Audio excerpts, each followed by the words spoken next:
everyone, welcome back to Primetime Crisis Live. I'm your host, Captain Logan. It's week 11 of Season 2, and tonight we are chatting about a couple of premieres, which are very exciting. We've got the Agent Carter Season 2 premiere that we're going to, so we'll probably start with that tonight, and then a little bit later, we will be tackling the Legends of Tomorrow pilot, or one half of the Legends of Tomorrow pilot, since that's what they decided to show us on week 1.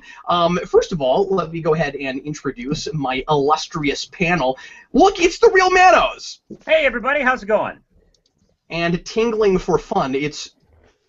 Whoa, I can hear myself, hold on. The curious I just whoa. hate it when that... Can anybody else hear that? No. No, I don't. Okay, that's just on my end then, hold on.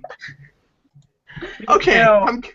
That was my favorite ska band, Tingling for Fun. Hi, Dan. Tingling for fun.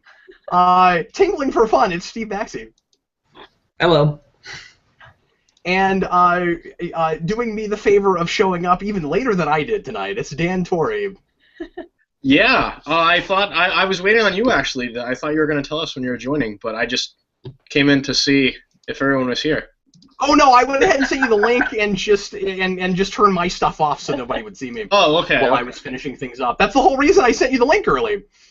But that's fine. Yeah, I just thought you were going to let us know when it was going on. No, I just thought everybody could go ahead and get in and start hanging out. Okay. And then channeling her inner Poe Dameron, it's the CuriousLo. Yeah. Nice headphones. Thanks to you, Dan. I love them. They're awesome. And finally, our official chat moderator, the man who moderates the chats, it's Jackson Rasco. Hi guys, pies and fries. Tonight we're going to handle the chat a little bit differently. By popular demand, I've decided to bring back the blue chat. A whole lot of people are in there right now. You might have noticed already in the description that the blue chat was back, but I want to go ahead and explain for folks that might not have noticed that what we're doing. You can chat with each other, and I'm sure some of the panel is in here as well. So if you want to just chat throughout the show about whatever you want to, if you're hanging out and we're talking about a show that you didn't watch and you want to talk to your fellow viewers, feel free to do that. But please don't ask any questions or comments that you want us to see for the sake of the show to help direct our conversation there. We'd like you to still use the chat for YouTube there for that, and that'll make things a little bit easier on Rasco, and hopefully he'll see more of your stuff and won't have to wade through everything that way. So I think this will be a little bit of a more efficient setup. So that's how we're going to do things there. Please don't leave any random extraneous sorts of comments in the YouTube chat because that's where we're going to be looking for those things. And if you do that, then you're a cheater, and cheating on Geekvolution is just stupid. All right, so we're going to go ahead and jump right into it. We've got a whole lot of shows to cover tonight, and I'd like to start with the two-part Agent Carter pilot, because I just finished that moments ago.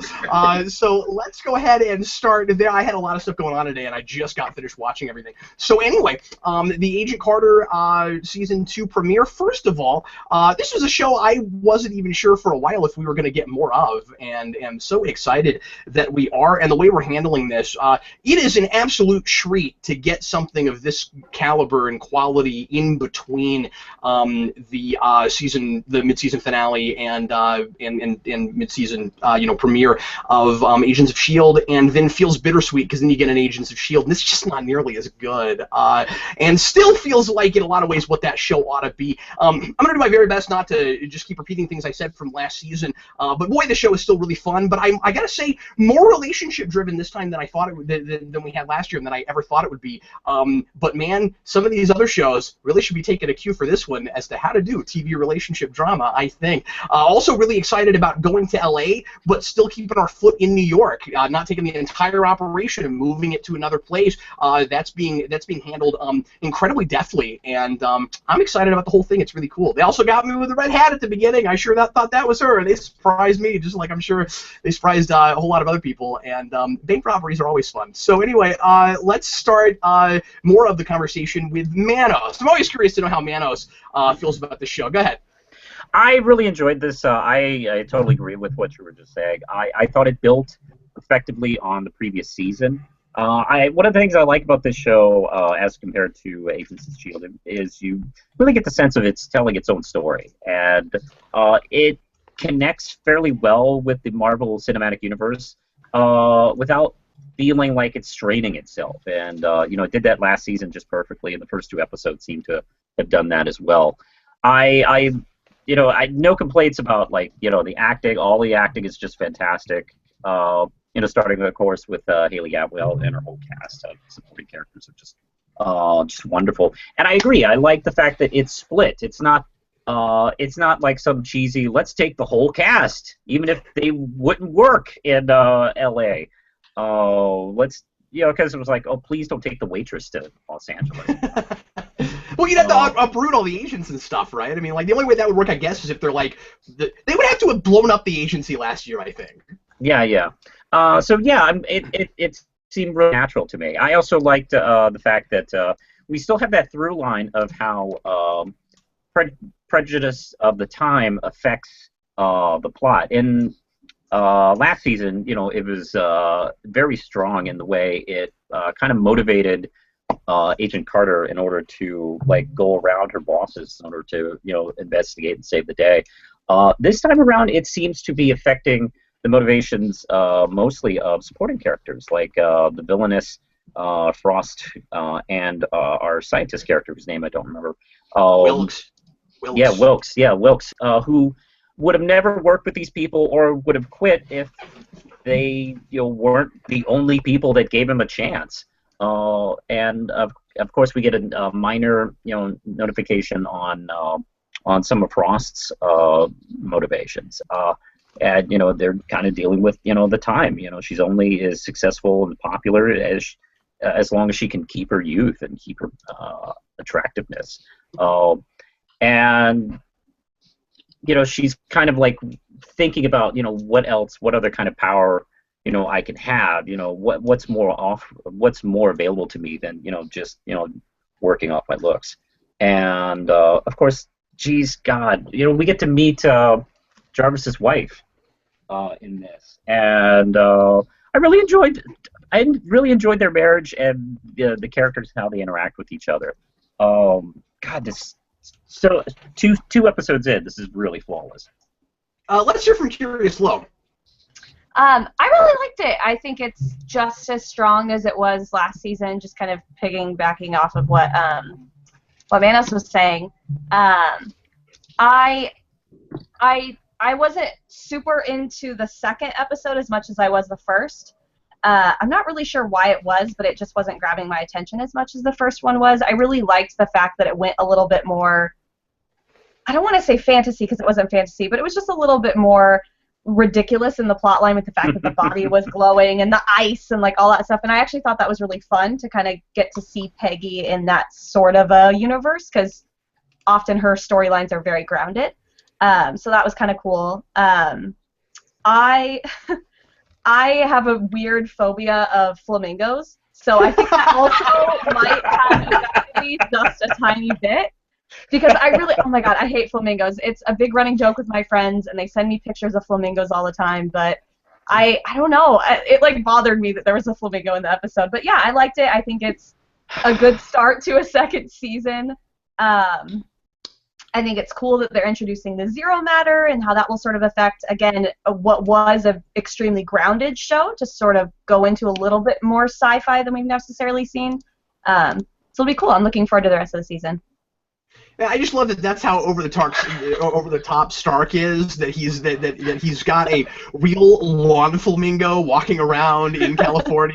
Always such a California thing. That's hilarious. Just like we did some last year when we didn't have Stark on screen, it's really cool how present he is, and it seems like the more he's not around, the more absolutely out there and just obnoxiously eccentric he is. Sometimes I find myself going, I almost think we could get away with not ever seeing him again in the show and having him just constantly around. But I mean, I want to, because he had so much presence, and we got some really good character stuff for him at the end of last season. So you want him to come back, but yay, he gave her a spy car, and I don't know, that's great. Let's hear from Steve. Like everyone said, I loved it. This is fantastic. Flamingos are indeed pink devils, so I agree with Lo there. Yeah. I love every bit of dialogue between Peggy and Jarvis. Their banter never stops being amusing. They're so much fun together, and you would think at a point it would get ridiculous, and it doesn't. It's just great all the time. The spy car is great. It's very Goldfinger, which is exciting because this is a spy show and it feels like a spy show, unlike Agents of S.H.I.E.L.D. And the LA atmosphere is really helping it. They do a really interesting thing where every time we go to New York, it's nighttime, and every time we go to LA, it's bright and sunny outside. And they're doing it's lit really well, and it feels very different. It's almost got like a weird Raymond Chandler kind of feel in spots, and I really like that. Especially because I love that whole LA noir kind of storytelling. Peggy is awesome, and the fact that the first image we see of her is her holding a shotgun in a bank vault is fantastic. But no, I'm excited about this whole season. This is fantastic. And like you said about Tony's father, Howard Stark, in this, he feels a lot like Maris from Frasier, if you ever watched that show, where she's never on screen. She's never on screen, but you know exactly who she is. Yeah, Maris or Vera from Cheers. Yeah, exactly. Did we ever meet Maris? I can't remember. Nope, never. I didn't think so, but like, you know, Howard Stark actually appears. But yes, you're definitely right about that. It's a lot like that. It's a lot of fun. I don't know if he even needs to appear this season now, just because I love those running jokes, especially with his house. That's exactly how I feel. Yeah, and he owns a movie studio. Of course he does. He's Howard Stark. Why wouldn't he? Yeah, that's great. I thought it was like production values, of course, still really up there in top notch. And I thought it was so cool that we got to see a 1940s soundstage filming a movie, and you know, that's really kind of, you know, what that looked like. And I don't know, I'm always a sucker for the movie inside of a movie thing, because I'm always imagining the set they're on with another set inside of it. Yeah. You know, where it's like probably not actually like that, but I just always imagine that, where it's like you're on a set and then there's a smaller set inside of the big. Anyway, Dan, did you watch the show? No, I didn't. Oh, okay. Well, you should, because it's really good. Okay. Let's see. Well, we'll talk some more about this. We'll let the viewers direct us a little bit. Rasco, do we have any questions or comments yet? Yes, we do. All right, throw something at us. Johnny Torch says, I hope Dottie has something interesting to do going forward. They kind of scarecrowed her. It's a good point. Yeah, I don't know what scarecrower means, but like in Batman Begins, where Scarecrow's one of the main villains, and then he shows up for a glorified cameo in the second movie. Oh, good point. No, that's a good way to put it. Yeah. I imagine Will. I got the sense that's a B plot. That's gonna tie into the show. Or possibly might be way more a part of the A story than we realize, given that we're already connecting up the Bait Vault thing to the A story, and I didn't think that they would be related necessarily, because you have that thing with the lapel pin at the end and the symbol and stuff, and you're like, oh, these things are all possibly connected. Okay. Yeah. So there might be more of that. I gotta say real quick that I thought that this, that these two episodes together were something of a surprising emotional roller coaster as far as the character of Wiltz is concerned, because, and I can't believe we wasted no time doing stuff with him and learning things about him, getting his backstory and stuff. And I realized that that's partly because we maybe killed him off, but I don't think he's dead. Died off camera, not dead. Yeah, exactly, not dead. In fact, I rolled back because I was in a hurry and I had to do some things. I rolled back to make sure that we didn't actually see him die on camera. I'm like, no, he's not dead. But you get to the end of that. I'm really glad we didn't have to wait for a week, because although it would have maybe even been an even better reveal if we had, but that you get to the end of the first episode and he's got the Zero Matter there, and I wrote my notes. Oh, he's the big bad guy. And then he's not, and they really kind of subverted my expectations there. They also subverted my expectations in having Agent Carter fall for him, and me actually kind of buy it. I was thinking 10 minutes before that happened that this would be more likely to turn into just a totally platonic thing, and it wasn't as rushed as I thought it might be, and I really liked them together, and thought that was really cool. So, I don't know. But it might be a Captain America thing where he has to be dead because anyone she falls in love with must die or be stuck in ice.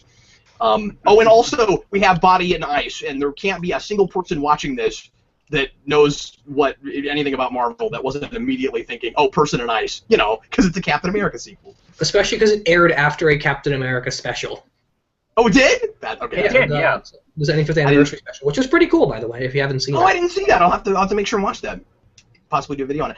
Rasco, let's get more questions. Okay, this is from William Parcell. Would you like to see Union Jack brought into the show? Ooh. Yes, that'd be fun. I hadn't even thought of Union Jack until he just asked. That's a kind of cool idea. Especially because Cap and Union Jack have a pretty strong history, so having it tie back to Agent Carter would be pretty cool.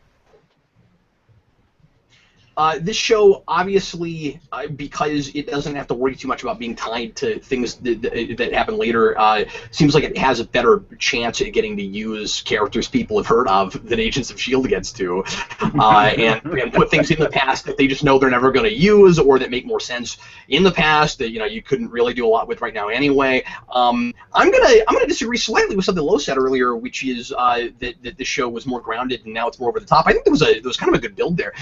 We had some really wild not-so-tech last year, and now we're going straight into the kind of, sci-fi, possibly even alien or interdimensional realm. I want to ask you guys because, and I don't mean to make this just a Agents of S.H.I.E.L.D. bash fest, but I simply don't remember because that show does not stick with me a lot of the time.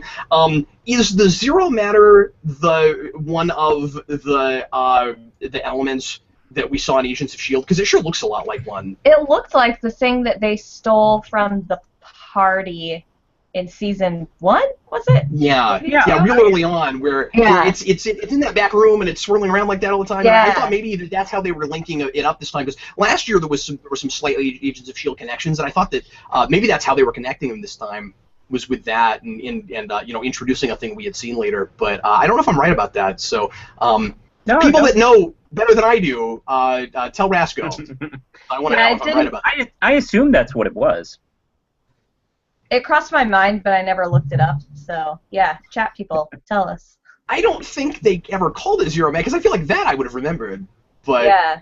maybe not. I don't know. What else, Rasco? Okay, this is from Keith Hastings. Can we see the emergence of other spy organizations like Zodia? If we've got Madame Mask this season, then I'm pretty sure we're going to get some of those Marvel spy organizations like the Magi. Mm-hmm. I know AIM was mentioned in Iron Man 3, but I believe it was started in Iron Man 3, right? So I'm not sure if it was. Well, they talk about Aldrich Killian starting it in Iron Man 3, so I doubt that would be it. But he could have gotten the idea from someone else, so. Mm-hmm. It's still potential. Although, let's keep in mind that in Iron Man 1, we were just figuring out what S.H.I.E.L.D. should be called, but apparently Agent Carter helped start that thing in the 50s. So that's fair. I'll tack this on real quick. It has nothing to do with anything you guys just said, but I wanted to make sure that this got said somewhere. Still some really good social commentary stuff. Manos was talking about bigotry and racism and stuff like that. Kind of figured we'd tackle some of that this season. I like, again, that it's not obnoxiously in our face. But something else I'm really liking is the cutthroat nature of Hollywood, and there's still certainly some themes or some dealing with sexism and stuff in a way that I think is working really well. Because like the bit with the actress having to skip lunch because they wanted to make her waist smaller, and I found myself going, yeah, I don't know if it's all that much different now. No, it's not from what I hear. Or at least, I mean, like it's probably not the same thing. It's probably not exactly those sorts of things, but there's still I'm sure is a lot of, and not even just with women, but just a lot of like depending on the director you're working with, treating people more like props than like people in Hollywood. I think that's kind of a thing that that the show is dealing with, and I like that. Steve, it reminded me of the early Angel episode with or maybe it was season 2 with the actress that wants to be a vampire to live forever. Eternal, yeah. Yeah. Okay, fine. You know every episode title. Okay, well done. No, that's one of my favorite episodes, though. But it's one of mine too. Yeah. Like I could probably riddle off random unmemorable episodes, and you can still tell me what they're called. I mean, I love that show. I watch it all the time. But no, yeah, it's very much like that. And the actress in that show, I forget what her real name is, but she plays a character called Raven in that series, and she gets defined by it. And there's a lot of mask and identity questions in that episode. So if we've got Madame Mask doing that in this show, that might be the perfect place to look for inspiration, especially since Joss Whedon helped create Agents of S.H.I.E.L.D. Yeah, you know, the pilot. But he's still working with some of the same people, so maybe like they can draw Yeah. from some of Whedon's old stuff. I'm gonna so get in trouble with people right now. But I don't know. It hurts my feelings because I watched the show and I'm like, I don't know why we couldn't be as fun and zany and still have you know, some decent character drama and stuff on Agents of S.H.I.E.L.D. like we do on the show is just a blueprint for what that should be. And like I don't think it has to be the exact same flavor, but this would I'm sure this show would be even more fun if Agents of S.H.I.E.L.D. was already kind of doing this. Yeah. But Yeah. anyway. Talking about that. How about one more, Rasco? This is from Omari Daniels. Do you hope the show will avoid a love triangle between Peggy, Daniel, and Violet, or some other third character, or hopefully avoid doing something like making Violet unlikable? Well, they've done a really good job so far of making me surprisingly like her, and their exchange at the very end I thought was really kind of fun and touching, and I liked a lot. So yeah, I mean, I certainly hope that doesn't happen. And you know, love triangles are a big TV thing, but I'm kind of thinking that it's more likely that if we didn't really kill Wilkes off, like I think we probably didn't, that it's going to be more of Carter kind of having to choose between two guys and less of like, you know, your standard love triangle. But I don't know. I guess we'll see. My fear actually isn't so much of a love triangle with that character, the one that's dating the nurse that's dating Sousa. I'm kind of just concerned that she's a spy. Yeah, but they pulled that on us last year. I'd be real surprised if they pulled that card again. True. Yeah, that's why I kind of don't want that. I want this to be a character that actually is what they say they are. Since we've already got you know the actress that nobody is suspecting of anything, like yeah, I kind of hope that they don't go there, but I guess we'll see. Anybody else want to say anything about the premiere of Agent Carter and anything we didn't have a chance to talk about or weigh in on anything we talked about earlier? Smashing. Hold on, do that again, Manos. Do that again, Manos. Oh. It was smashing. Brilliant. I want to quickly mention the music is fantastic. They changed up the score a little bit from season 1, and it definitely worked with the new setting. I like it a lot, and I want there to be an Agent Carter CD out at some point. Let's go ahead and move on now to Star Wars Rebels, and we'll go ahead and bring Dan in and chat about that real quick, and then we'll get to the copious amounts of CW stuff. Let's begin with Dan. We're going to talk about Princess on Lothal, which is what I thought last week's episode was called because I didn't look it up, and the website that I've been using to watch that show keeps mislabeling things. So anyway, so we got Princess Leia, and she is pretending to, she's being kind of a double agent, playing both sides, and pretending like she's actually with the Empire, which is kind of interesting. What do you think of this, Dan? Yeah, it was fun to see Princess Leia. I kind of wish the relationship between her and Ezra was fleshed out a little bit more. It was just kind of an action-packed episode, as per usual with the show. Which was fun, and there was some cool lore stuff. I mean, seeing the cruisers from the Old Republic era come in and be a thing in this was probably the coolest thing for me, because I've heard that some people have been telling me that the producers of the show are going to recanonize some of the EU stuff from the ancient Old Republic era, and this is like the first step of doing that. So yeah, that was like the coolest thing for me. I thought it was kind of cool to see Princess Leia on one of her first missions. She's been involved with politics from a young age, like her mother, which is pretty cool. And the voice was pretty good. I don't know. I don't have a lot to say about it other than that. I thought it was fun. I thought the voice was fantastic. Yeah, she was great. There was even a little bit of occasionally this kind of like slight raspiness like Carrie Fisher has. Yeah. And that's fantastic. I don't know if that's a voice actress that's just that good at modulation and figured out how to make her voice do that, or if they just found somebody that sounds like her. But it's yeah. But that was really cool. Steve. It was okay. It's like Dan said. An action. We have nothing to say about the show. I don't know why we talk about this show. It was an action episode. My big issue with it is just that that could have been anyone. You didn't have to put Princess Leia in the show. You're just doing it because you want people who like Star Wars to recognize the name and watch it. There was no story reason for having Princess Leia there. It was just kind of a gimmick. And that's fine, but they've done that a lot already, and it's just getting kind of exhausting to see that over and over again. It's not a bad episode. It's a lot of fun, but it's not exactly the most deep thing. This show never is really. And I mean, sometimes it is though. Is the thing. Like there are episodes where they do stuff with the Jedi, with the Jedi history and Ezra's training and stormtroopers and stuff that's legitimately interesting.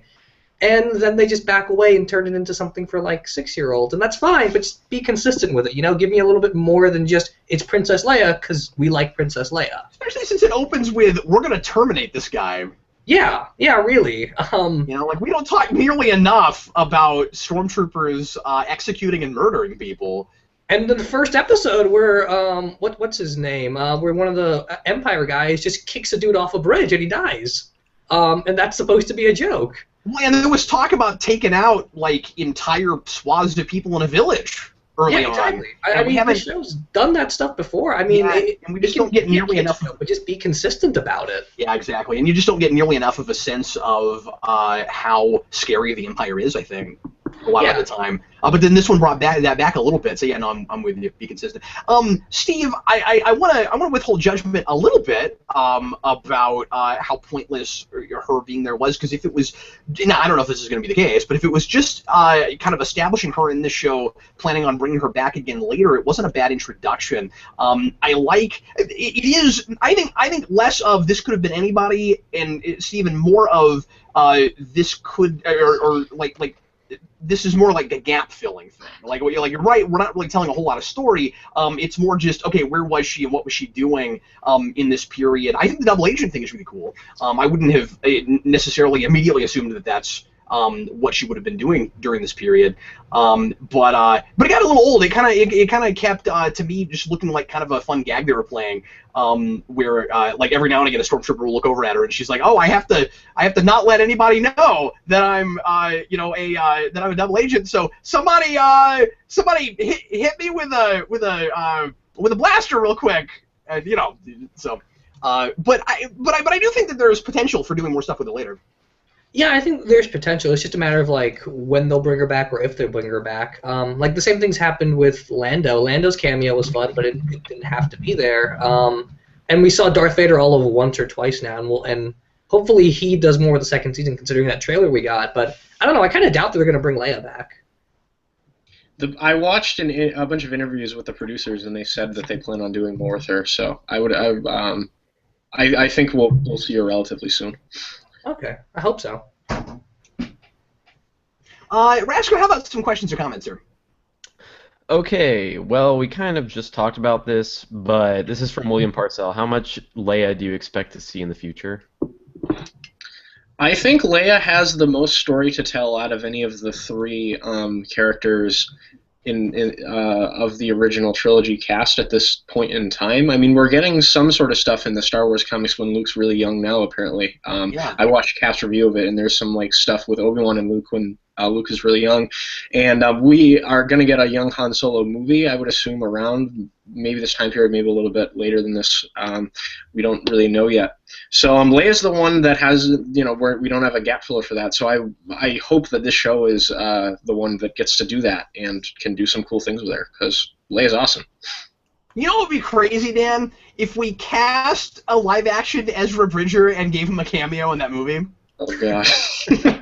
That'd be interesting. I'm not saying they should do that necessarily, but that would be hilarious.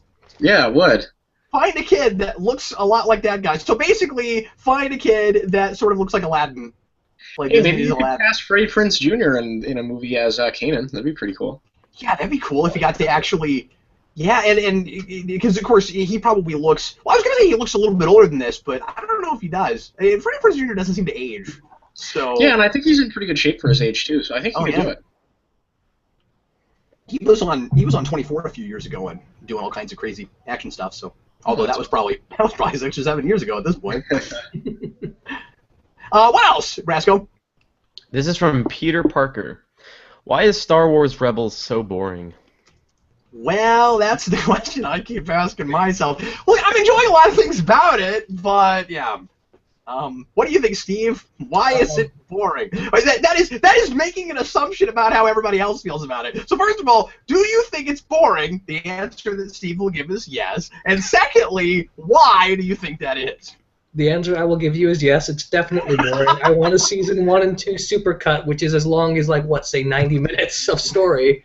Why it's boring? I think it's just because it's got a lot of empty room right now. Like, that gap between episode 3 and 4 is pretty massive. And there's lots of stuff you can do there. And some of their hands are probably tied behind their back because of what Disney's trying to do with multiple films and stuff. So maybe it's just there's so much space and they don't know what to concentrate on, so they just keep trying to pick different areas. But it looks like with the second half of the season, at least with that trailer, I'm still hoping that they have more of a focus and more of a direction now. But we'll see.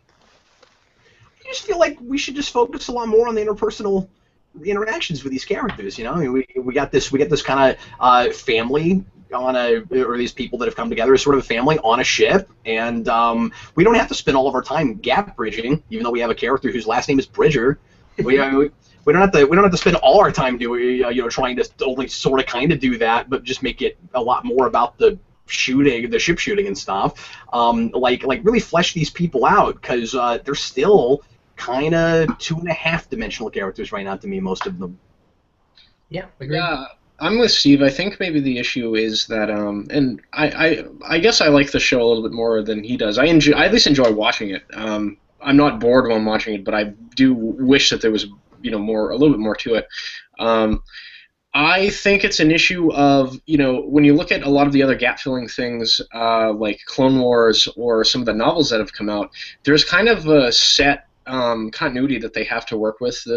They're gap-filling. Like, I was reading the Lords of the Sith novel, and that book to me feels like what Rebels should have been. It's about this small rebellion. Hera's father is actually the leader of it, and it takes place on one planet, just like Rebels did with Lothal for like the entire first season, and we can't seem to leave there in any of the other episodes in this season either. But it's really interesting, and they almost assassinate Vader and the Emperor. And there's a lot of really cool intrigue and things like that.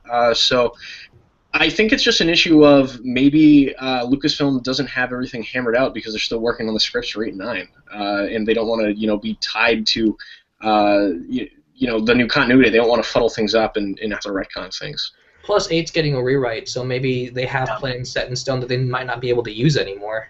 That's true. I hope that the thing that people were telling me about them trying to recanonize old EU canon is true, because I think that might help the show find a little bit more of a direction where they can just sort of bring characters from the old EU canon in and play with them instead of having to try to connect up with Force Awakens and whatever they're planning to do in the future. One thing that I meant to mention earlier that I think is kind of neat, I guess, and I was going to say you could sort of make the whole episode about this if you wanted it to be more idea-driven, but then you can't really because it's about a thing that hasn't happened yet. But we do sort of have suddenly a foreshadowing thing with Ezra where in suddenly bringing in Princess Leia, it's almost like we foreshadowed the death of her planet and people she cares about, because we just found out that Ezra lost his parents into the Empire, and so it's like they will have a thing in common they don't have in common yet. And she hasn't gone through all the trauma that he's going through now, but eventually will. I don't know that any of that is really all that interesting or matters, because it's not like they're going to get to have a conversation about it when it finally happens. But I don't know. I think maybe that's why they had her come in right after that. I think Ezra, in some ways, I mean, they're different personality-wise, but Han and Ezra are certainly at least similar characters in their sort of, streetwise, roguish types, at least in the beginning when we met them. So I was thinking maybe they would have some sort of romantic tension between them, potentially, because they both seemed around the same age. But see, that's interesting, because I keep trying to I keep having to remind myself that she's not the age that she is in the movie. It's like, oh yeah, that's right, she's supposed to be really young. It's like I wouldn't have even thought of a romance with them, because I keep thinking of Ezra as probably like 15 years younger than her, but he wouldn't be. Right, yeah. I don't know exactly how young or old she is, but they made a big, well, it wasn't a big deal, but Kanan did say that maybe you can go be his friend because you relate on the same level as being young people with, burdened with a lot of responsibility. So. Yeah.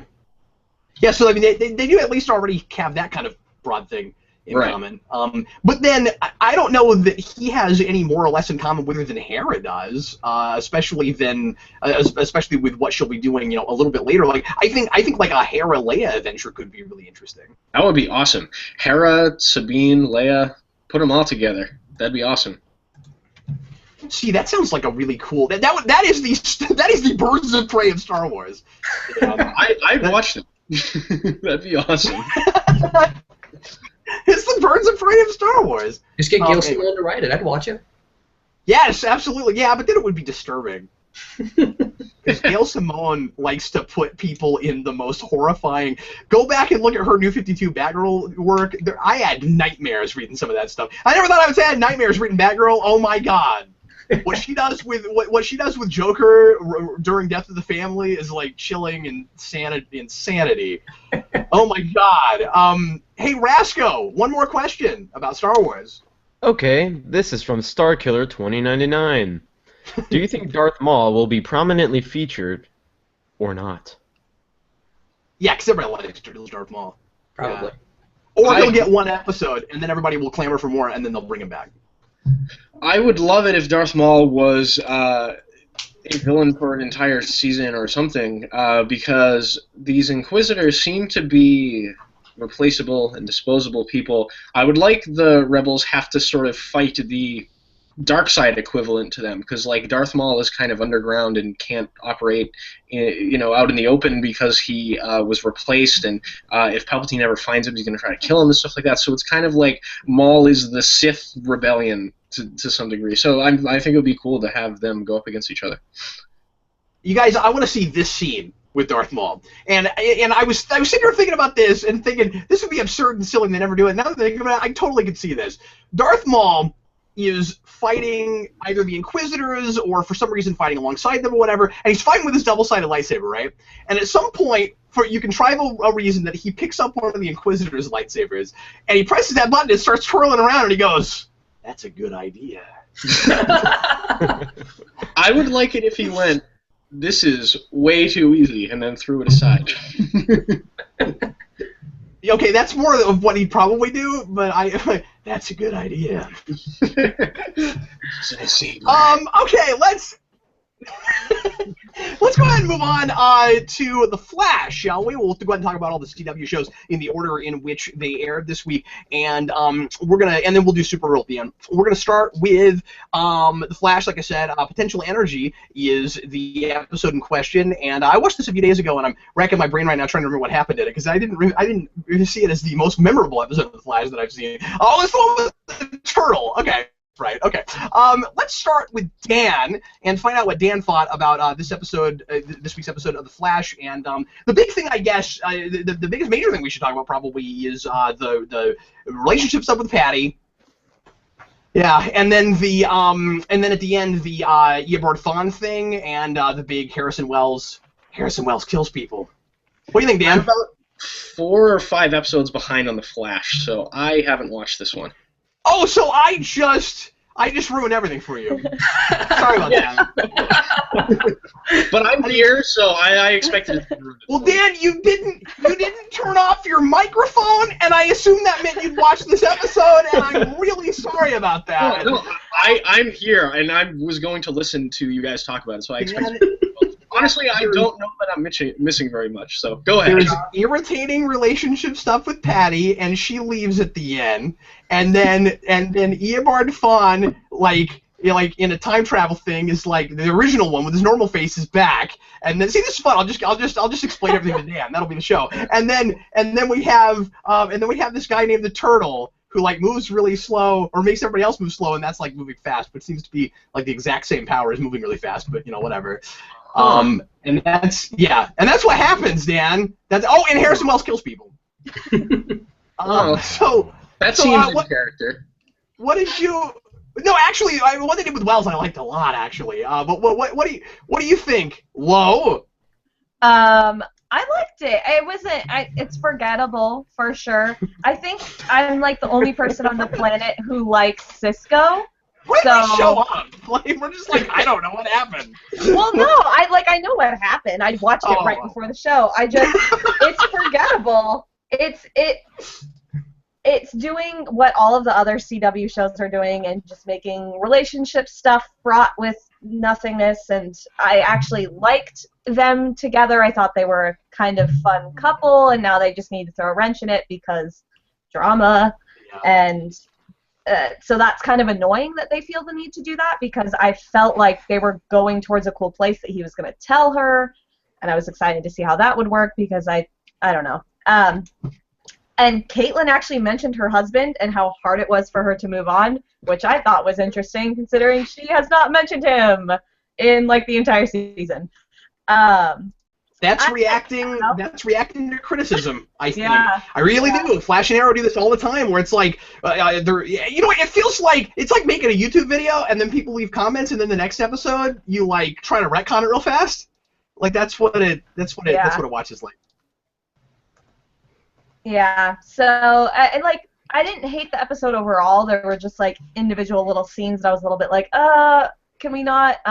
Actually, kind of as funny as the name Turtle is, I kind of like that power, and I think it's kind of cool to have sort of like an opposite Flash, sort of. Yeah, and like I said, I'm the only person on the planet that likes Cisco, and I liked him in this episode. Okay, everybody hate me now. I don't dislike him as much as I used to.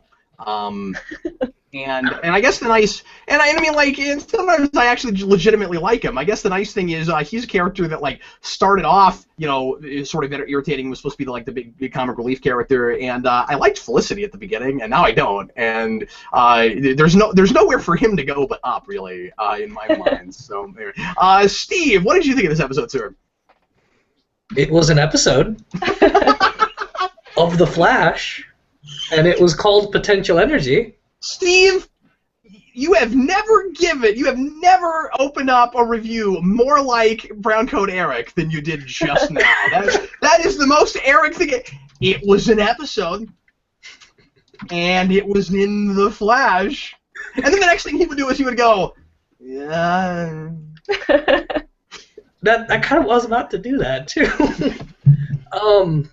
No, it was all right. That's also what he would say. It wasn't bad. It wasn't a bad episode. We'll get to bad. All right, Arrow is just waiting for me, but we'll get. Yeah, we have to compare them. Yeah. We'll get to bad. The Turtle was all right. Stupid name, cool power. As always, Barry doesn't understand science, and he needs other people's help to try and figure things out, despite being a scientist. But okay. Harrison Wells is awesome. I love that ending speech he has. That's fantastic. I'm excited for the Uberthon stuff. I guess he's a different dimensions Reverse Flash, because he's wiped out of the timeline, or I don't know. It's getting kind of confusing now. The Patty stuff is awful. Like Lo said, it's just there to like throw a wrench in the relationship, and it sucks because I really liked her. I thought she was really great, and she has that great moment where she says she's been a cool girlfriend, and she has. What's really bizarre is that they never throw her under the bus. They just get rid of her because they think that they can manipulate our emotions and make us feel like, it's all heart-wrenching and stuff. But what's irritating is, in a way it is, just not in the way they want it to be, because I'm not buying that Barry would do that, and I guess I'll get to that in a minute, Steve, after you're finished. But I'm just saying that, like, she remains cool all the way through it. That makes it work somehow. Yeah, no, she's always been great. She's been fantastic and really understanding all the way through, and then they just get rid of her. Also, the idea that someone is obsessed with forensics, gets accepted to a school, gets a 4-year deference, and then becomes a police officer, and then goes back and accepts. That's not how that works. But that's a nitpick, I guess. I don't know. I'm not really feeling this episode. It's not bad. It's just really boring, and it feels like a placeholder aside from 2 token scenes. Wally's okay. Wally is New 52. He's all right, but he only gets a couple scenes, and we'll see what happens later. I felt like they ended on the exact same note that we introduced him with. I feel like we haven't actually progressed anywhere with him. We just kind of showed more of him. So we'll see how that goes. But that's really all I have to say on it. It's an episode. I mean, I guess there's incremental progress with him, sort of. Just that we at least because it's less about him and it's more about Joe accepting that they're not going to be able to be, father son buddy buddy right away. Like I think that's more about Joe, and that actor always elevates that material. And Oh yeah, he's great. really kind of made me sort of okay with that. I was immediately eye-rolling with the drag racing thing, and then they made me like it, and I was surprised by that. When it turns out that he's not doing that just because he's a punk kid that didn't have a father. He's doing it because it's his way to be responsible and pay bills and stuff. And I was like, oh, okay, that works. Yeah, it reminded me a lot of the Marvel Now Ghost Rider before that book got canceled. Oh, really? Cool. Yeah, that was fantastic. That's the best Ghost Rider's been in like 20 years. If I may, I want to talk a little bit about the Patty thing. Here's the thing. When you have a spin-off of a show that in its early days handled the people in the superhero's life finding out about who he really is in surprising and unexpected ways and subverts our expectations, and now we've just gotten to the typical obvious way to do it and pretending like we're going to surprise people, that's a big problem. Yeah. Episodes like this are way worse if you go back and you watch the early second season of Arrow, where it would, and we'll talk about this with Arrow this week because it has that problem in spades, but what it'll do what early Arrow would do is it would know what you would expect, and not from its own show, from other superhero shows you'd seen before, from Smallville and stuff, where it would go, you don't think that this person will get to find out this early, but that is naturally what should happen. So then they just do, and now we're just stringing stuff along. Honestly, I think these people are afraid that they don't have enough ideas to keep these shows going, and they're popular. That's what it really kind of feels like to me. And so the issue here is that they had a really good chance, maybe not to subvert expectations, but to impress us in the hero deciding. I guess maybe it is subverting, because this is how you would subvert the hero won't tell his love interest because he's afraid of what's going to happen to her if anybody knows. The villain in this episode kidnaps her, not knowing that Barry Allen is the Flash. So she's in danger anyway. So what he should have done is not listen to Harrison Wells and said, yeah, fine, I'm going to tell her anyway. Because obviously I can't control things like that. I can't control people. And that's the only way you could have taken this in even a slight different direction. We've been here and done this with superhero things so many times that I'm numb to it and don't even know how to talk about it anymore. It's driving me crazy. Yep, agreed. But didn't we set? Isn't that kind of what we set up, Steve? No, yeah, you're right. I mean, she gets kidnapped by the villain, and he has no, and he just looks at the Flash and is like, he is in love with this girl, and then kidnaps her, and the Flash should have been and also, why would you take her to a really dangerous place like that? I mean, I realize she's a cop, but I don't know why he didn't just take her to the lab and take off his mask and be like, hi, I'm the Flash. Like, why did we have to have this elaborate thing where she goes on the mission with him not knowing it's a mission? I didn't understand any of that. I would have been okay with that if they did what I thought they were doing. I thought they were going to make Patty figure out that Barry's the Flash, because he leaves... Yeah. He leaves her for a split second, and then she sees the guy taking the painting. There's no alarm whatsoever, so the Flash shows up out of nowhere after Barry disappears, and she throws him like a knowing glance. I thought she was going to figure it out, and then just stay with him. That's what I thought. I thought maybe that was his plan. I was expecting him to, wink at her, so wouldn't that have been cool if he runs up there and she looks and he goes like that and then fights the guy? Like, that would have been great. No, that'd be fantastic. And plus, that's what Flash does in the comics. Flash has a wife, and he plays jokes and stuff with her, and they enjoy a relationship while he's out saving the day, and she's still there. Have we forgotten done that? Have we forgotten this is a guy who doesn't like to keep secrets? Is that a thing that we've forgotten? I get that they're trying to make us think that he does this just because Harrison Wells tells him it's a bad idea, and he's taking too much stock in that. I'm just not totally buying that. I'm not either. Yeah. And I mean, he mentions he doesn't like lying to her, but the whole he's bad at lying thing has just disappeared. Yeah, well, and of course we got to dumb characters down in order for them to not know, the obvious. Well, whatever. Rasco, how about some questions and comments, sir? Okay, this is from Peter Parker. No, it's Jay not. is dying, like Alfred in Batman and Robin. Well, that's absolutely great. And we haven't talked about the whole what is the McGregor syndrome thing? Or is he another person with McGregor syndrome, or is it something else? Some people were saying it was the Velocity 6 formula, but I don't know. I remember what the McGregor's thing was. I remember that came up again. Sorry, guys, I've got 100 shows in my, and one of these days it is going to be 100 shows. No, McGregor's was Joe's ex-wife. That's what it was. Okay, anyway. But he said Batman and Robin, and I was like, wait, is it? No, it's not. Okay, so he's dying now, and you guys, I don't know. I guess we'll see where that goes. But I'm excited to see him get his speed back. That has to happen at some point, right? Hope so. Yeah. I mean, I guess we got to see him with it briefly, but anyway, I still really like him. And the thing with Caitlin, I guess, is slightly better because, I mean, as Lo said, you know, they brought that up, I think, just to try to save themselves a little bit. I am glad it came up. I don't know how effective it was, but I feel like I kind of feel the same way as I do about some of the stuff that happens on Supergirl. That instead of telling us that she's having a hard time getting over it, actually see her having a hard time getting over it. Like, just saying, oh, and I'm having a hard time getting over this. See, fans, wink, like, I got this. It just doesn't land.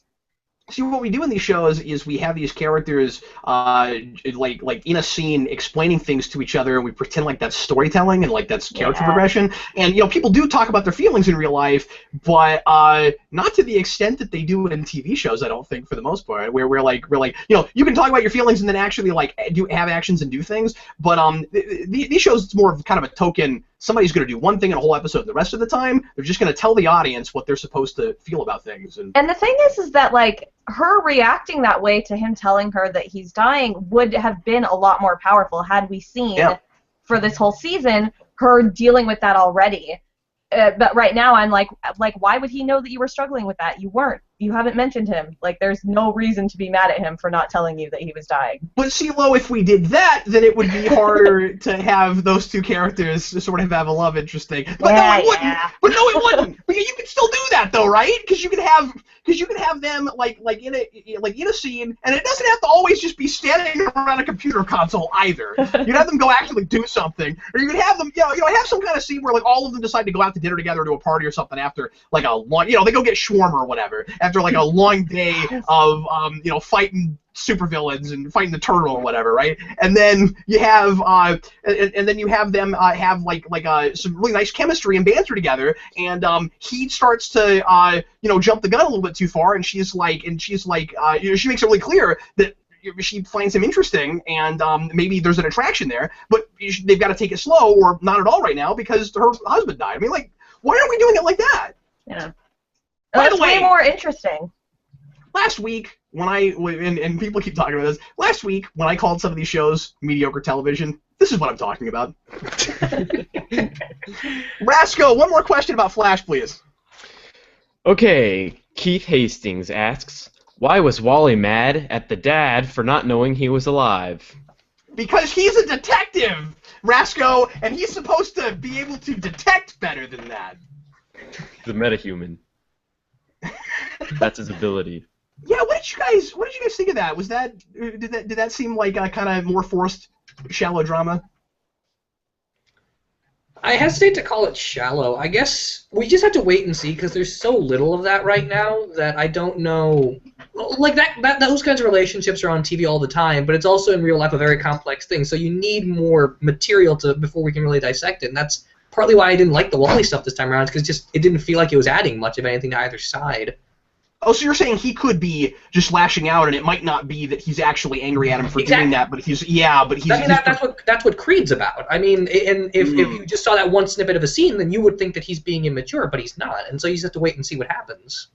Yeah, like he's projecting and he's taking it. He's taking out a really complex emotion on the person that is. No, you're right. We should have played that out, and maybe that's something you can do over multiple episodes. I'm not sure. Exactly. Yeah.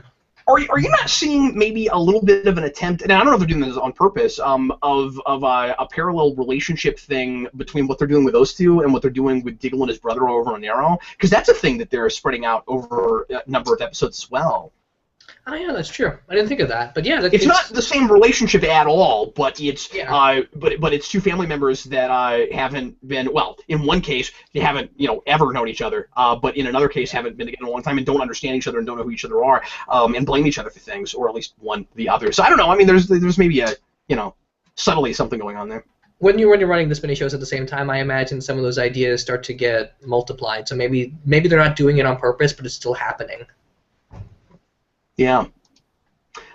We should probably go ahead and move on. I probably sounded kind of harsh on this one. I'm irritated about the character drama because, like I said, she's great, and that was really obvious and exactly where I hoped it wouldn't go. But yeah, the villain stuff was kind of fun, and the Harrison Wells stuff was really neat. And I'm buying that he would do that. Yeah, agreed. Because he has seemed really emotionally unstable this whole season. Kavanaugh's doing a really great job of playing that out, though. Like he feels like a very different Harrison Wells than the one we got to know last time. And the acting range is very different. I really like what he's doing in every episode. It's a Rosenbaum thing, man. These people are clearly aware of what he's capable of and what his range is. Because you wouldn't give, or if they were smart, they wouldn't give just anybody that kind of material. Yeah, agreed. Let's go ahead and move on now to everyone's favorite segment of the show. We're going to talk about Arrow. We're going to talk about an episode called Blood Debts, and I can't believe we got halfway into the 4th season before we had an episode in this show called Blood Debts. Especially after we had Brother Blood in Season 2. That's true. I think we've had other episodes with, like, blood in the title that don't have blood. Maybe I'm wrong about that. Supergirl was Blood Bonds last week, so maybe. Yeah. So, Steve, why don't you go ahead and start us off, and then what I'd like to do is just go through some notes. Because I don't know if I can wrap my head around this without just reading some things. Go ahead. So, earlier this week, I was hit by a car. What? And Arrow was more painful. You were hit by a car? I was hit by a car, and Arrow was more painful. I would rather be hit by that car again than watch this episode of Arrow. Were you in? You can't just drop that on us. Were you in a car when it happened, or were you? No, I was not in a car when it happened. What? And So you were walking around, got hit by a car, and you'd still rather do that again. You were like yes. In a Felicity situation, and you'd rather do that and not watch this. Wow. Yes, so this are you okay? is one of the worst episodes of this series. It's really, really bad. Every scene. I don't want to talk about that. I want to talk about the car. You getting hit by a car. Are you okay? I'm fine. I'm absolutely fine. I mean, I have brain damage, but that's because of these shows, not the car. Did you suffer any physical damage? No, it's all cool. It was all fine. It was just some guy pulling out and then tapping me, but it was fine. I got hit by a car, but I would rather do that again. Wow. Okay. So go ahead. See, a part of me wants to just say things that happen in this and watch you cringe. That's kind of what I wanted to do. I was tempted to go back and watch the episode a third time just to make more notes, because it's one of those things that I hate it so much that I am fixated on every little thing about it that I hate. The big thing being anarchy, because that guy doesn't know what anarchy is. I don't think this show understands how Google works, when you can just search a word and know what it means. Read the definition he gives, Steve. Tell us the definition he gives. It's hilarious. Yeah, he's asked, isn't that what anarchy is? Seemingly unconnected events. No, that's not what anarchy is. That's called coincidence! Yes, that's absolutely not what anarchy is. Anarchy has hundreds of definitions. That's not one of them. And when you can just Google the word, that should not happen in this TV show. Everything with Felicity and Oliver was awful. The big thing with me is the grave scene.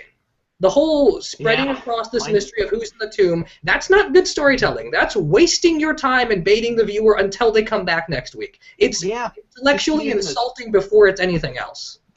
The only thing, I still wouldn't have liked that they did that to us at the beginning, but if you're gonna do that, this is loopy. If you're gonna give us that at the beginning of this episode again, and you're gonna make it really obvious that you want the viewer to think that it's actually Felicity, you need to make it actually Felicity.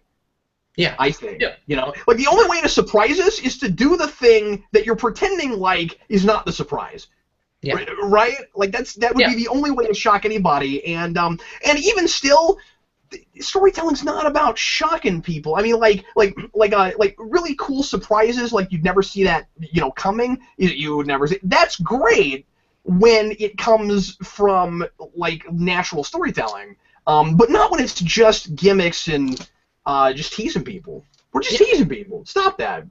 Yeah, that's all it is. And it's really irritating, and you can feel how forced it is when you get scenes like at the very end when Felicity's like, you should kill him. No. Like, all they're trying to do is say, like, oh my god, look how dark and terrible this whole thing is. I don't know what this thing is. You have to progress. You have to get us there. I don't like comparing the show to Daredevil over and over again, but look at Daredevil. We have a major character death in that show one episode before the finale, and it earns that, and it never teases us, and it never dangles a cross over that guy's head to make us think he's going to die halfway through. It doesn't have to be ropey and gimmicky. It's really irritating, and it's really insulting, and it's hard to keep enjoying the show when it feels like I'm not smart enough to get what it's trying to tell me, and it just keeps bashing that point in over and over again. A lot of that's been going on with Damien Darhk. A lot of that stuff's going on with Diggle and his brother, and that plot's just not moving forward fast enough at all. I don't know. I could do a commentary on this episode and just minute-to-minute pause and talk about everything that's wrong with it. It's not good at all. It's one of the worst in the series. I think it's really rough too. Yeah, is this oh boy, I don't even know where to begin, Steve. This is the big problem with teasing us like that is that I can't imagine, and if you are, then that's cool, and I'm glad you're enjoying the show. But I can't imagine that very many people are watching this and like riveted and excited to see like is Arrow gonna go back, Green Arrow go back to the dark side and all of that? Is he actually like we just keep kind of repeating that same beat over and over again, where he gets a little lighter, gets closer to being an actual superhero, and then he turns back into the vigilante, and we're afraid he's going to start killing people again.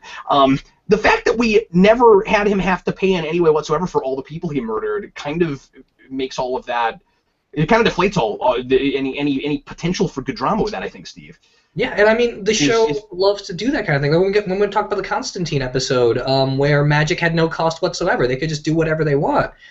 These characters only face consequences when it makes for easy drama. Everything else is just a contrivance to keep them going week to week. If I may, I'm going to go through some notes, Steve. Sure. So, like we said, the teasing us thing.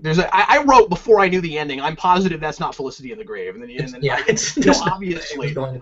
And again, is anybody over the break?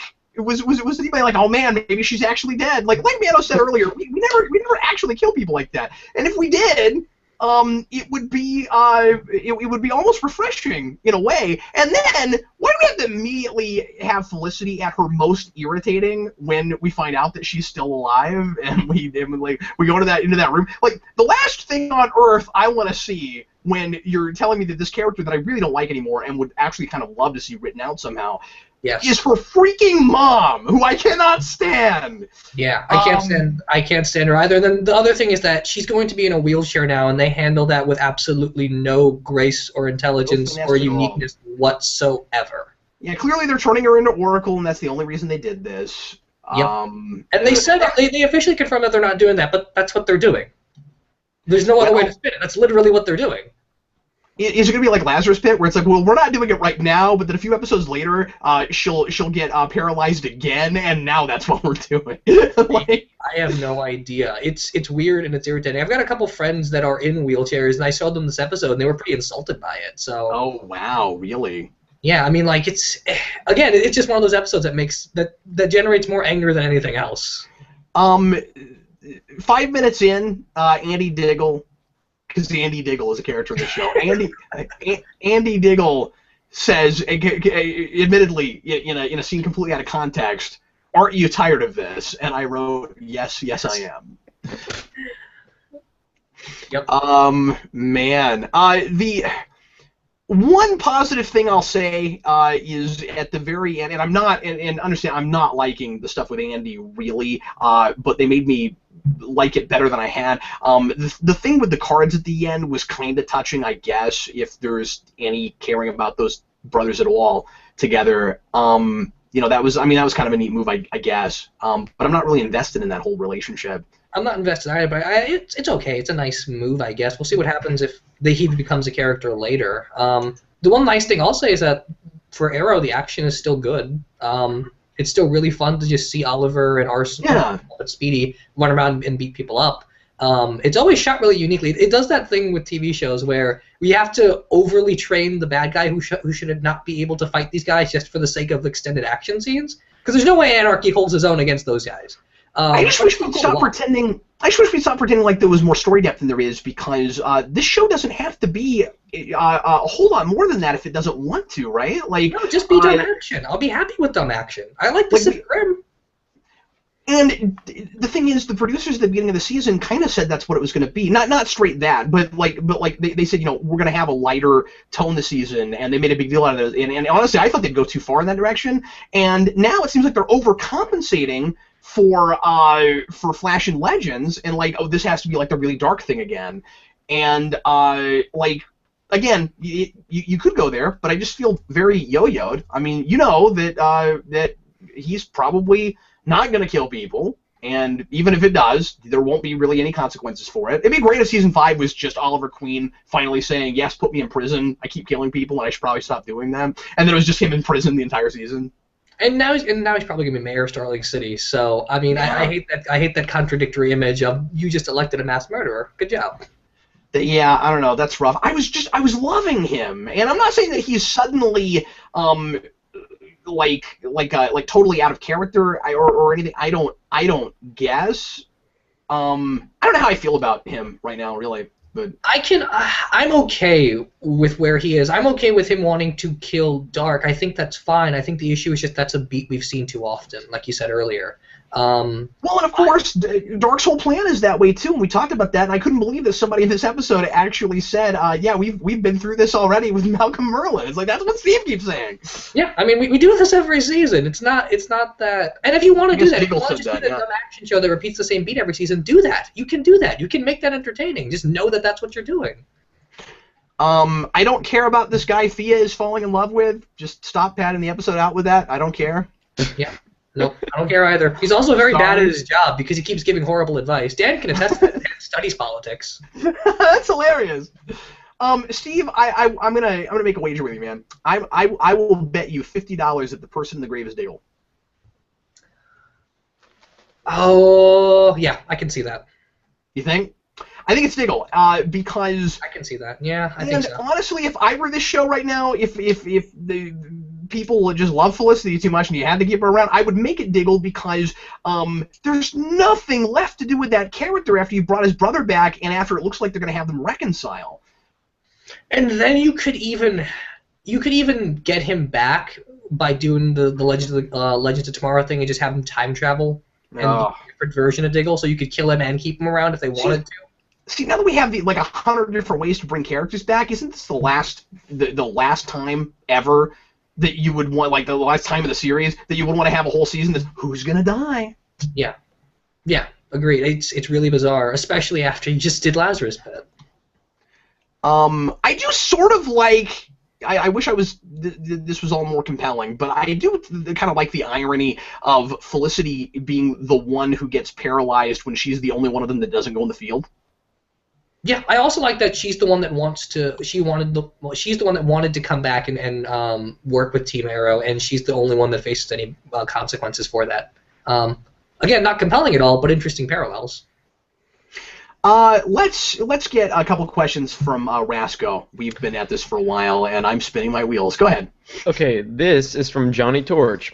The island stuff, there really is no need for it anymore. No. They said they had the island storyline mapped out for 5 seasons, but it gets less interesting every year.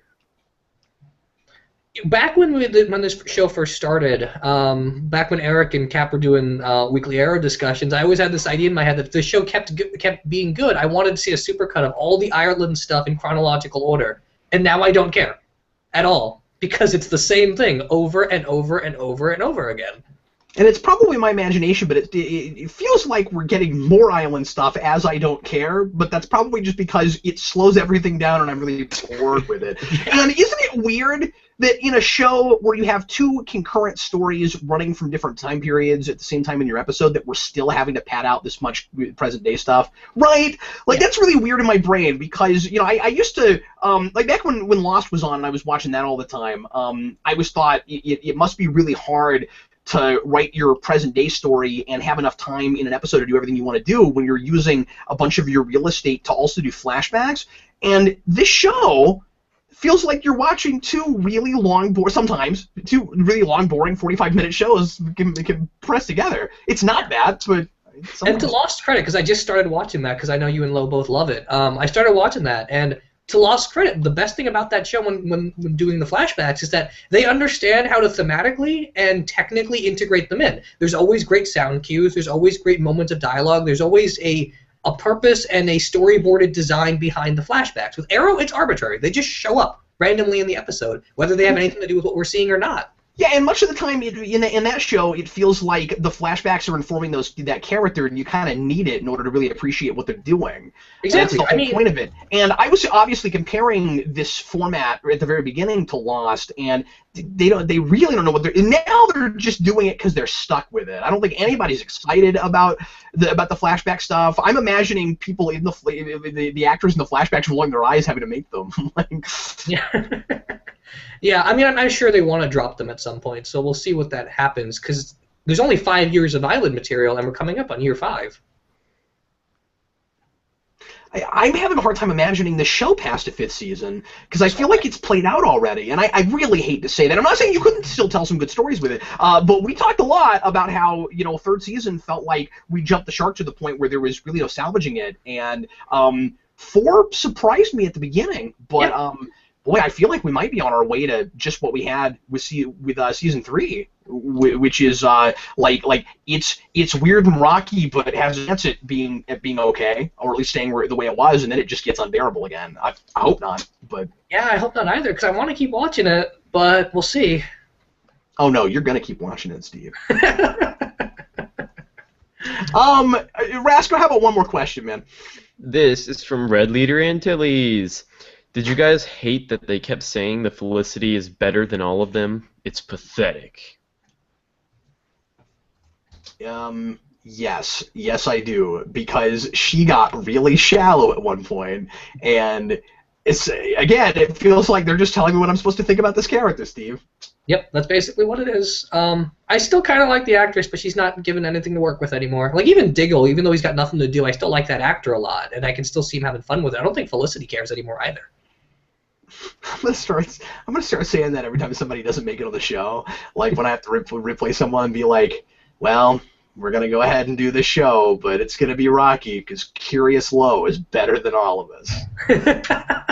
I'm gonna start saying things like that. Let's go ahead and move on now to unless Steve had anything else you wanted to say about Arrow. No, I'm good. Okay, let's go ahead and, well, that was fun, and move on now to Legends of Tomorrow, the pilot part 1. I gotta say, I really kind of wish we'd gotten to see both parts of the pilot at the same time, especially if we were going to call it pilot part 1 instead of just giving it... I mean, like, if you're going to do that, I'd say kind of just, maybe even just give it, like, separate episode titles so that that's not drawing too much attention to it. And I realized that, like, we're in a strange case because we review this stuff, but, like, you know, I'm maybe reviewing half a story here and would love to have all of it before I talk about it. Is there a reason they gave why they didn't air it that way? Because I feel like CW would have let them get away with a 2-hour premiere.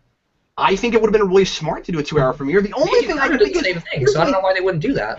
And importantly, not only did Carter do it, the difference, of course, is I still would have really enjoyed that first part of Agent Carter, and the other thing too is I don't know, I didn't enjoy things about this, but the thing with Carter is they had named its episode title separately, and it's not really one big story. It is still kind of 2 episodes, right? Like. Yeah, Carter didn't have to do it that way, but it did. Now it's just weird that they're both fill-in shows, and they're both reliable companies. It's weird that they didn't do that. They're both 13-episode fill-in shows. Why didn't they do that? They both had specials that aired that week. Like, they were both doing exactly the same thing, except for airing 2 episodes. It was weird. I gotta watch that Captain America thing. I didn't realize that was happening. The only thing I can figure, Steve, is that perhaps they, for whatever reason, need episodes to line up with other episodes of Arrow and Flash. That's the only thing I can figure. That would make sense. Or that they want to have all of them have season finales at the same time, but then you could just skip a week for one of them. We've done that before. Like, they don't always air at the same time. They could have already had like their schedule set too, because Arrow and Flash always tend to end at the first week of May. So maybe if they aired 2 episodes of Legends of Tomorrow, it wouldn't have made it that far, because it is just half a season. Well, anyway, let's go ahead and get into the meat of this. So, Legends of Tomorrow, we've got our third show for the DC Universe for CW, and this really odd, unlikely assortment of characters on this team that everybody was really kind of scratching their heads about when we first heard what this lineup was going to be. That's a really weird team, and then all the stuff in the trailers with Rip Hunter saying you're known as legends after your time. I'll say that my favorite thing about this is that that's not true. I really kind of liked that reveal. The notion that they're all nobodies and they're not going to affect the timeline in any way, and now they have to find their significance in doing this was kind of a fun idea. I do feel like so far a lot of these characters are kind of one note, and even though they're people we know already, they suddenly feel some of them kind of one note, like they have the one major character trait, which is confused with motivation, where like motivation and the prevailing character trait are kind of the same thing, and all we have about them so far. And hopefully we flesh people out, and it gets interesting after that. We'll talk about this. I've got positives and negatives. Overall, I thought that this that some of the dialogue was really fun, and I like the breakneck pace of it. But this is a sloppy script. Let's start with CuriousLo. I don't know. I really liked DC Does Doctor Who. I think it. That's think what it it was is. A good start. They should just call it that. Yeah. But no, I think it was a good start. It's not amazing. I know that Steve definitely disagrees with me on that, but I had a whole Twitter barrage on that. Yeah. But no, I thought it was fun. It's definitely not perfect. It definitely has some ground to make up, I think, but I liked it better than the Flash episode this week. And I think part of that is because I love the 70s, and there was 70s music and 70s dress, and that was fun. And I don't know, there were a couple fun one-liners that I liked. Like, I don't know, I just like killing people. That made me chuckle. But yeah, not perfect, but... What if somebody has something, but I want it more? Yeah, exactly. No, but I don't think you understand. I want it more. I want it more, sir. But yeah, it wasn't, I'm just repeating myself at this point. It wasn't perfect, but I still liked it. I think I'm looking forward to seeing where it goes. I think that the group of people that they chose is kind of a fun group to see, sort of some a little bit more villainous people, and some people that are sort of in the gray area, and some people that are definitely more on the light side of things, just to see how all those people interact as characters together. I think will be kind of fun. And time travel. That's always fun, too. So I guess Manos tried this show out. Manos has watched a little bit of Flash and I think almost or none of Arrow, so it'll be interesting to get his perspective because he doesn't really follow this continuity. What do you think of this, Manos? Well, I thought it was interesting to see what the Saban producers would do with Doctor Who. And you're right, I've only seen a couple of Flash episodes, and I've seen maybe 5 minutes of an Arrow episode. So, I'm not really too invested with this particular version of the DC universe. But I was intrigued by the premise, the fact that Roy finally graduated to Time Lord or Time Master, and also, I like some of the characters in here. I like Brandon Routh as Iron Man Adam, and I like the Hawk people. I like Hawkman and Hawkwoman, Hawkgirl. And it's interesting to see Professor Stein and Jefferson together as Firestorm. Yeah, the writing was subpar. The premise was pretty good. I do like I like the setup. I do like the twist you mentioned earlier, that kind of their story arc as a combined group is creating their own niche in history, instead of what was going to be just mediocrity for these characters. But yeah, it's a very sloppy script. It's everybody is their one character every character is their one problem that they keep complaining about, whining about the whole episode. And the actors are. I think all the actors are good with the material they're given, but I mean they're not given. I mean they're given subpar, soap opera exposition dialogue type of scenes to work with. I do enjoy Professor Stein goofing Jefferson. Oh God, we'll talk about that. Oh my God, okay, all right. When I drug a younger person so I could physically join with their body, I get in trouble. But apparently, Professor Stein's a hero. Yeah. He does apologize for it. I guess that's as far as his having any consequences for that go. It's like, what I did was wrong. Yes, it was. Oh, well, bravo. Yes, it was. And you shouldn't be allowed anywhere near a time machine or alcohol or a moving vehicle after that, sir. The fact that we have Rory in the show and he calls himself a time master and...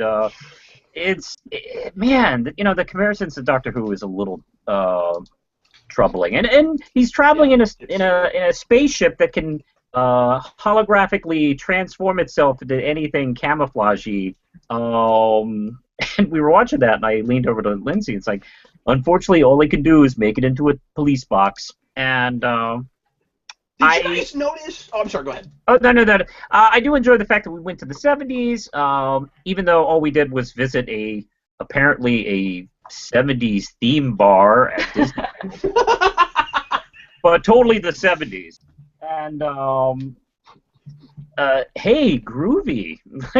Get out of here. 2016 girl. Not fooling anybody. I will say my favorite part. These people need to watch Days of Future Past again. That's all I'm saying. That was more believable. I have to say, who is Captain Cold's best buddy? What's his sidekick's name? Heatwave. Heatwave. He was actually my favorite part of the episode. Really? I liked him. He had all the best lines.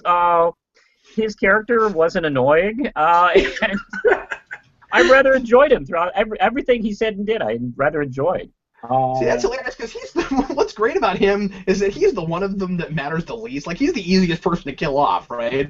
Yeah. It's like that guy, and he just doesn't care about anything. He's like, let's go steal things or not, whatever, and killing people's fun. And I just enjoy killing people, and I like the fact that he didn't care either way if he had a known legend or something in the future. I don't know.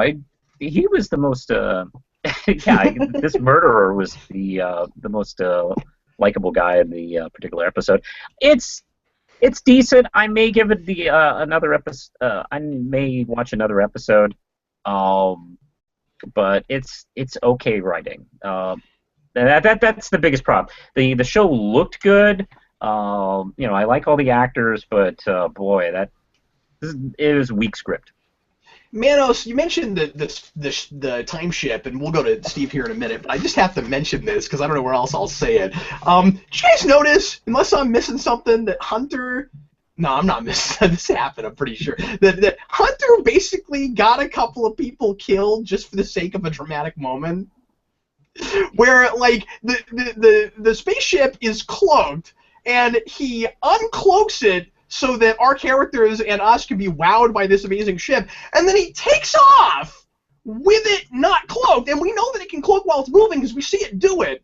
And then you've got Kronos who shows up, and I don't know if that's the reason that he knows that they're there, but those guys are just standing there whoa, look at that ship, and then Kronos shows up and kills them, and you're just like, Hunter, you totally got these two guys killed just because you had to have a dramatic moment with your spaceship. That's true.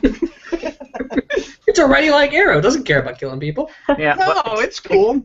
acceptable losses. Steve, let's hear from you. And then I'll go through a couple notes, and then we'll get some questions and comments. Go ahead. We'll start with positives. I really like Sarah's new attitude. I like that she just doesn't care about anything, and I like that and it fits with the premise, because she's a character Arrow made up for the sake of its universe, and now that Laurel is Black Canary, she has no reason to exist. That's a great That's point. literally her character arc. That's really cool. I love that premise. I like that reveal a lot of none of these characters mean anything, and especially with the Atom, because no one cares about the Atom. Unless you're one of the other Atoms who isn't Ray Palmer, no one cares about that character. And I think that's fun, that's enjoyable. If this wasn't a 2-part pilot, I'd be more okay with it. The fact that it's 2 parts long and it's this rushed and sloppy, I think, is the biggest issue. It is the most predictable, generic time travel story I've ever seen. Yeah. Every single scene. And it's so loose with its rules of time travel, which we already have had with Flash. I mean, like, they can do anything they want to, and we'll just don't think about the time travel in the show, kids. Just don't even think Where about were the Time Masters when Barry erased a guy out of existence last season and caused a bubble to open up at the end of the season? And Do I we even really care about that stuff? And I'm really confused about them, because are they people of 21 whatever, or are they from farther in the future and they just and they hired a guy from that time? But then wouldn't they be changing the timeline if that is? Because they seem almost surprised that humanity is gonna get taken over by help me out, by Savage. And wouldn't they know about that if they're time messed? I don't know. Yeah, like if Savage is going to end the human race, and if they exist outside of time, they should know what happens. And so if everything ends up okay, then Rip Hunter shouldn't worry about anything. And if it doesn't end up okay, they shouldn't be against Rip Hunter. It doesn't make any sense. Yeah, well, now it could be, because they just didn't tell us, and maybe we'll get more about that. But it could be that they always knew what was going to happen, and they hired Rip Hunter because he wouldn't have had any effect on the timeline at all, because that's how the butterfly effect works. And no, but I mean that's okay. I guess it's possible there could be people that you take out of the timeline and it wouldn't affect anything. But the way they talk about it is a little bit too oversimplified, I think. Where it's like, okay, you know what? I'm not even going to go there because I'm thinking about this time travel, and I'm not going to allow myself to do that right now. It just doesn't make sense. The other thing is just the dialogue.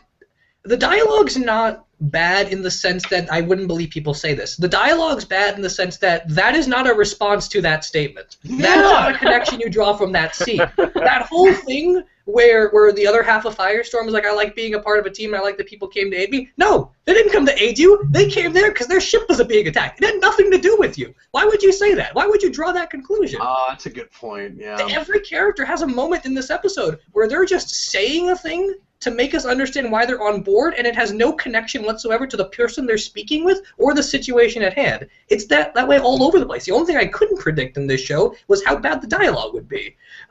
It's pretty painful to get through in certain scenes, and I want to like it a lot because I like how self-aware it is about these characters being meaningless. Yeah, that's fun.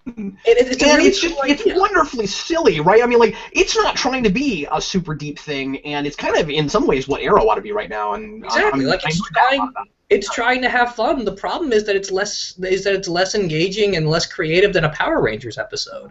Like Time Force is a more creative time travel show than this. Wow, that's pretty sad.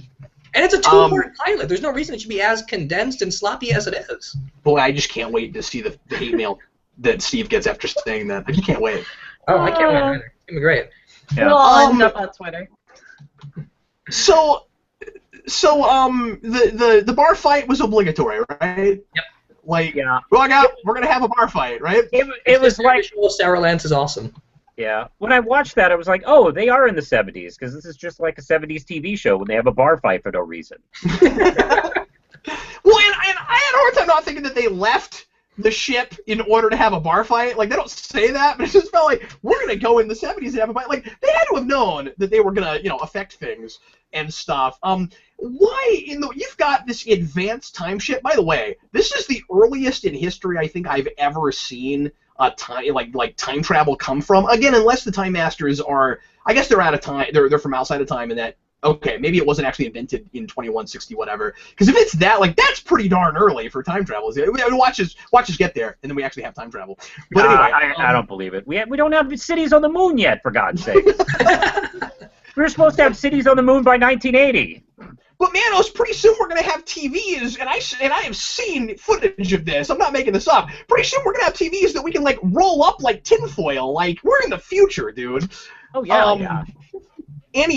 Anyway, so why did all of these characters have to all be from not only the exact same time period, but right where things matter for us in the other shows? I needed an explanation for that, and we didn't get it, and I couldn't believe that it was that sloppy and glossed over that and hoped nobody would care or notice. That is Star Trek Voyager stuff, man. I mean, like Janeway in the last episode of Star Trek Voyager Endgame. Yeah, I'm gonna ruin that for you in case you care. She goes back to end of 7th season, even though that ship was supposed to be in space for another decade or longer. Why? Because that's where we are in the progression of the show. Like, I don't know. Also, why wouldn't you just, after you've understood what happens to Vandal Savage and how to kill him, why wouldn't you just go back to the Arrow Flash crossover and properly dispose of his ashes to make sure that 21 doesn't happen? Yeah, like, it's the easiest solution right there. He's dust. Just get rid of the dust. Yeah, or separate the dust, or do something, you know. And then you catch Malcolm Merlyn, who has the ashes, and there you go. You wrap up another subplot. I also don't understand why some of these characters would be any more useful to you than anybody else that might not matter. Like, why didn't you grab any like random? Again, you could go to any time period you wanted to. Why not grab metahumans with really useful powers that are dead? Yeah. Yeah, why not? Get the turtle. Because we know he's not going to matter now. Yeah, he's a Teenage Mutant Ninja Dead guy. But why not grab, like, well, he's not a teenager, but he's a middle-aged Mutant Ninja Dead guy. But why not get people that, like, all have superpowers or whatever? Because you're clearly not worried about motivation or, like that people are, you know, gonna murder people or anything like that. Wouldn't you be kind of worried about that? If you're going around through time, wouldn't you be a little bit worried about bringing murderers with you? Yeah, and then throwing that out there. And if you know some of these characters have extended lives, for example, you know that Hawkgirl and Hawkman have been around for centuries. Why wouldn't you just go back in time and find the most effective versions of those reincarnations? The ones that actually know how to fight. Well, because you see, those versions are gonna matter later, I think, is maybe the idea. Like what I don't get is, so Hawkman and Hawkgirl, is it that after their last reincarnation, they're never going to matter again, even though they seem to be very significant in the timeline moving up? Or, yeah, it doesn't make sense. Well, that's the same problem. I mean, they're significant in that there's all these people that whose lives they've affected. Like the whole insignificant thing has to be, you didn't affect the timeline in any way in which it would make the future that he comes from different at all. Which means none of these characters would have had children. None of these characters would have would have become teachers and taught any children and inspired anyone. Freaking nothing, right? Like that has to be what it is. Maybe I'm overthinking it again, but that should not be overthinking. You know what I mean? Like, I don't know, it drives me crazy. Yeah. But I don't know why you'd anyway, the Hawkman Hawkgirl thing I don't get, because it's like, is it because they're gonna die and then you know come back, so it's the ones that come back that matter later, just not these ones? Because yeah, I don't know. I don't know. They are still very much a strong point though. Like, I love them in Flash, and I still really like them here. I think those characters are likely to be. One thing I'm worried about is that Sarah Lance is going to be just there to hit things, and that we're not going to do anything interesting with her at all. And I hope that's not the case, because she's my favorite character. But Steve, I'm with you on the attitude, but she's kind of just there right now. She is, and that scene she has with Laurel is pretty awful too. Well, Laurel was in the episode. That's unfortunate. But no, I was. But I'll tell you this. I'm a little intrigued by the look that Captain Cold gives her in the bar, because he is clearly really into her, and I think we're gonna get some kind of a fling with them. I don't see a serious relationship. I see a fling, and I think that's potentially hilarious. Yeah, I'm okay with that. I mean, if they just keep playing with the fact that nobody cares about anything, I'll be okay with the show. Just make it nihilism with time travel. There was a lot of catching viewers up to speed in case they hadn't seen the show, and some of that was just sort of like really forced exposition. I thought some of Manos probably needed that, but just the way they forced the exposition, I don't know. Well, I'm not caught up on Arrow, and it was nice to get caught up specifically with Sarah because where I'm at in Arrow right now, she's dead. So even though from watching you guys talk about it, I know that she has been brought back to life, I still, it was nice to get a little bit of backstory on her and a couple of the other characters that came specifically from Arrow. So I think people who maybe haven't watched the other shows, it would be helpful for, and it didn't seem like over-exposition to me because I kind of needed that. But for the Flash characters, I was definitely like, okay, I get it. Like, let's go. There's a certain kind of... There's a certain kind of feeling in dialogue that is over exposition, and you know, I know I needed it technically, but I could also recognize what I'm hearing as you know. Yeah, that it didn't feel natural. It was just like no one talks like that. It should be a pop-up video where it just it should just give you text on the screen that's like this person. It's like Logan. It just gives you a person's name and says this is their power set. Yeah, it's like Logan. It's like you and me getting in a fight about an argument about something, and I go, hey, you know what, Logan? I'm a man in my 40s who reviews comic books on YouTube all the time. Well, you know what? The Real Manos. You know, this is what I do. I called myself the Real Manos because I watched a particular bad episode of Mystery Science Theater once. And you know what? I disagree with you. I mean... you know what? Yeah.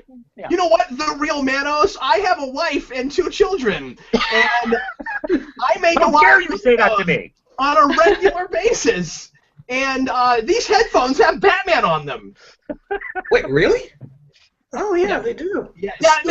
Oh my God, this is innovative and unique. Yeah. Logan, ever since we met on YouTube on Eric Holden's Bat Chat, we've always had this problem. I'm going to demonstrate that I love that you did that. And see, Manos, I want to do a whole video with you that's just us giving obvious exposition about each other. We can encapsulate this entire problem with that very example. You guys ready? I can tell you these are Batman headphones, or I could just do this. Right? Yeah. Very good. Exactly. Perfect. Done. Show don't tell, friends. Yeah, sometimes you have to tell. Many of these places, not the case. Okay, a couple little tiny things real quick before we get some questions and comments. I know we're talking about this a long time, but it's a new pilot. How hard is it with a futuristic spaceship to lock your freaking spaceship so that nobody can leave it? Your time ship, whatever, like just lock it. Just tell Gideon. Oh, I love that it was Gideon though. That was cool. Yeah. It actually opens up the issue of why Flash isn't using Gideon, though. Yeah. So where does that go? Look, I don't know, Steve. I don't have all the answers, sir. Yeah. Well, he was able to set the child lock on the computer, but not apparently the door. That's exactly what he does. That's kind of awesome. What's with all the Star Wars references? Why is Kronos referred to by various people as both Darth Vader and Boba Fett? Doesn't look anything like either of them. Well, at least he's a bounty hunter. You can get away with the Boba Fett thing once they know he's a bounty hunter. That reference was okay, but just the fact that somebody said Vader and then later somebody said Boba Fett, I was like, oh. It's literally the writers being like, okay, but Star Wars is really popular right now. We're going to have to name drop characters, and then people will love the show.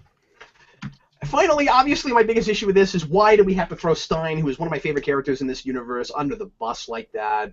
Yeah. I cannot believe we went there for all the reasons we talked about earlier. I just can't even believe that they did that and then swept it under the rug. These characters, well, that character is especially cannot be that morally ambiguous. Couldn't we have just made it a guilt trip thing?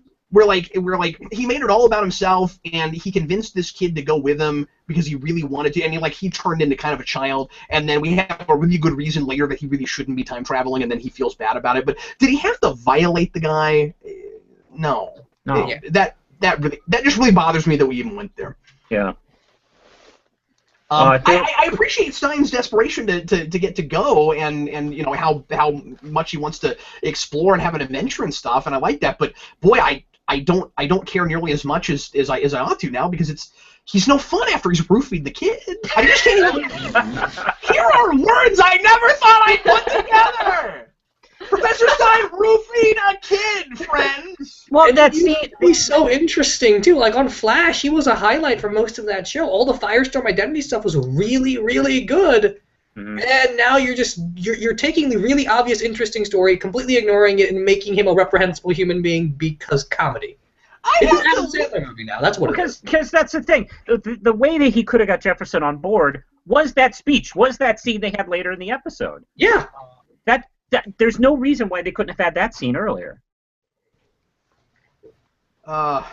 It's called subtext, Steve.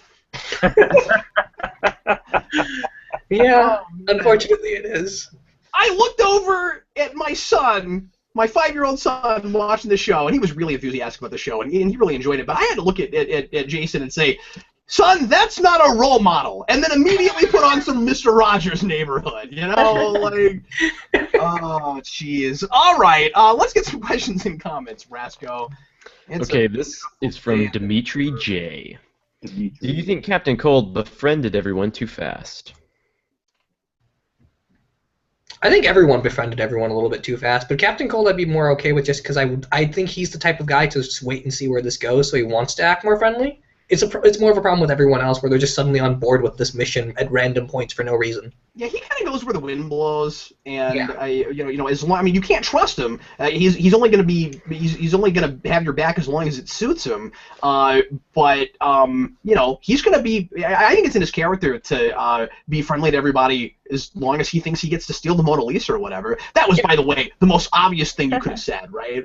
Mona Lisa, yes, of course. It's like this is the first time travel thing anyone's ever seen before. Let's go steal the Mona Lisa. They could have been a little bit more clever about that and talked about the scream. The what now? The scream, the painting, the scream. Oh, yeah, no, that'd be good. Sure, yeah. Yeah. That's actually been stolen. That's true. I want them to... I hope this episode happens, and I think it really could. I want them to go to the future, because, I mean, they're going to be chasing Savage all over the place, and he could go to the future. I want them to go to a little bit in the future. Oh, yeah, actually, I think we know for sure they're doing that. But I want them to go to the future and Captain Cold steal something from the Flash Museum. I really want that to happen. Oh, that'd be cool. Yeah. Yeah. It'd also be nice to get Booster Gold in this show, since he's Rip Hunter's dad. And there's always a really interesting relationship in that Booster Gold is always younger whenever he meets Rip Hunter. So Rip Hunter always acts like the dad. And since he's older and a little bit more cranky in this series, it would fit better. There's a great joke in Justice League where Booster Gold is talking to Rip Hunter and he says, "Who made you the boss?" And Rip Hunter says, "It's because you're a time traveler and I'm the time master." And he just gets shut down. Ooh, shut down. I want to see like that with this Rip Hunter. I think this actor could pull that off. Oh, yes. He's a very good actor. And he's a lot of fun, I think. He was playing more as generic Doctor Who, or the Doctor, until you get to the end and it turns out that he is... why is everybody laughing at me, right? Oh, they're probably laughing at comment. But anyway, the generic the Doctor, until we found out that he wasn't actually working with them, and then it was... So he goes from being the generic Doctor to being the generic John Constantine.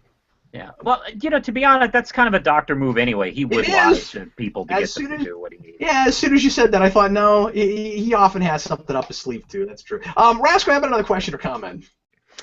Okay, this is from DC Marvel Fan Guy. Guys, Captain Cold has a big character-focused episode in Episode 3. Yay! Yeah! Woohoo! I'm so excited! I just get at it. That's what we were waiting for. Captain Cold's got a story and blah, blah, blah, blah. He's gonna go back in time and fix his dad. Have another question or comment, Rasco. That was our insightful discourse about that comment. This is another one from DC Marvel Fan Guy. What do you all think of Jonah Hex? They have their own episode in episode 5. Oh, sorry. What do you guys think of Jonah Hex coming in later? Oh, we've talked about that last week, but yeah, that's exciting. I hope that he gets to do more stuff than Constantine did. The actor that they cast, I really like, so I'm excited to see that. Have they cast anybody I've heard of? I don't remember his name off the top of my head. I don't think you would have heard of him because he's more of a CW guy. Oh, then I would not have heard of him. Yeah, but I like him, and I think he looks the part. I'm gonna see if I can find his name. I want Principal Kwan in this show because I want that guy in every show now. Okay. How about another one more question or comment, Rasco, while he's looking up things. Red Leader Antilles says, maybe the thing Cold could steal is his classic parka. This guy. I just sent everybody the link. I love parkas, and I just. Okay. Yeah. What's that guy been in? Why are we all looking at a wiki? Let's see. He's been in Ray Donovan. He's been in Sleepy Hollow, and I saw him in. Oh my God! He was in Hercules: The Legend Begins. I almost cut off my own head watching that movie. Oh wow, that's awesome. Not you cutting off your head, but he's in that movie. Yeah. It seems like you can't do that unless I'm there to watch. Alrighty, let's go ahead and move on then. Finally, to I want to say this is our last thing to talk about. Oh, hey, listen, I had a question about. I'm sorry. Yes. What happened in the episode? Mm-hmm. Hey, the professor they meet, Hawkgirl's son. Was that also Hawkman's son? Yes. Yeah. And there was like one throwaway line about it. I wondered that for about 10 minutes, and then they finally said like our son, and I was like, oh okay. I thought she had somebody else or something. Yeah. Was that? Yeah, because he barely seemed like he gave a damn. And he's also the guy on the videotape from the crossover, right? Oh really? I think he is, isn't he? I don't know. I didn't. Oh snap! I Whoosh! didn't even notice that. Yeah. I thought he was. I'm not sure. I think that's what he was, though. Yeah. That's pretty cool if it was. Yeah. Yeah, that's a neat connection, and clearly they want to do a lot of cool continuity stuff with this. So. Yeah, because I he's liked him. all the conspiracy theory stuff, and that's the only evidence they could find. So I think that's where all that comes from. I thought he was interesting. Yeah. Okay, let's go ahead and. Yeah. I'm sorry. Oh, it's That's just okay. Manos just wants to elongate the show. It's cool. Now, I if elongate anybody the wants show. to complain that this went too long, it's not my fault. All right, I'm done. No, it's fine, man. I will kick back, relax, and listen to you say more things about Legends of Tomorrow. Oh no, I'm finished. I'm done. All right, let's move on now. Finally, to is this our last show? I want to make sure. No, we got like Supergirl and something else. We have something else? I think just Supergirl. I think it's just okay. Supergirl. Gotham isn't back yet. iZombie didn't. No, have I an just mean episode. Supergirl being our last show. We're going to talk about Childish Things. Finally got Toyman, and I gotta tell you guys, I was not in love with the relationship kind of B story thing with Jimmy Olsen. The rest of this episode I thought was mostly pretty darn good. I really like this guy as Toyman. This is a take on Toyman I've never seen before. Not that I've seen a ton of Toyman, so maybe it's based on something I've not seen. But just like the older guy trying to turn his son into himself and saying and trying to force his son to be just like him just by constantly saying that he is and making like forcing this nature versus nurture thing. When we've been liking more and more each episode, I think a lot of us, and this time he came completely alive for me, and I liked him a lot. I thought they had a lot of really creative. They did a lot of really creative stuff with toys and with like the toy bombs and stuff. I thought he was sufficiently creepy. The backstory to how he gets to be a psychopath worked, and it's nice to actually talk about how that happens to a person. And I'm feeling really bad for Martian Manhunter, and that whole thing is working really well. I think like him having to him feeling like in a moment he has to do something really awful by wiping someone's memory, and not wanting to use his powers. That's giving Alex something more interesting to do and making me like her more. They got me with this one pretty well. I really liked it. What did you think, Steve? I really liked it too. Wynn I've liked pretty much since the beginning. I've always thought he was kind of fun, but I loved him here. I love that moment where he's talking to Kara and he says that part of the reason he's so terrified is that him and his father are just alike when they were a kid. Like he looks like him, he acts like him. They're good at the same thing. I really, really like that. I'm really close to my dad. Me and my dad are extremely alike. So seeing him go through that, but then his dad's crazy. I kind of like that fear. Aside from the relationship and stuff, I thought all that was great. The fact that Martian Manhunter can't selectively erase memory, I think, is fantastic. Because that power is always too convenient to be able to know just what bits of memory to get rid of, and this guy can't do that. I like that a lot. It's just the relationship stuff, really. The thing with him kissing Kara, I could buy from his end. I couldn't buy a lot of the dialogue and the weird CW-esque knowing glances everybody gives each other afterwards, though.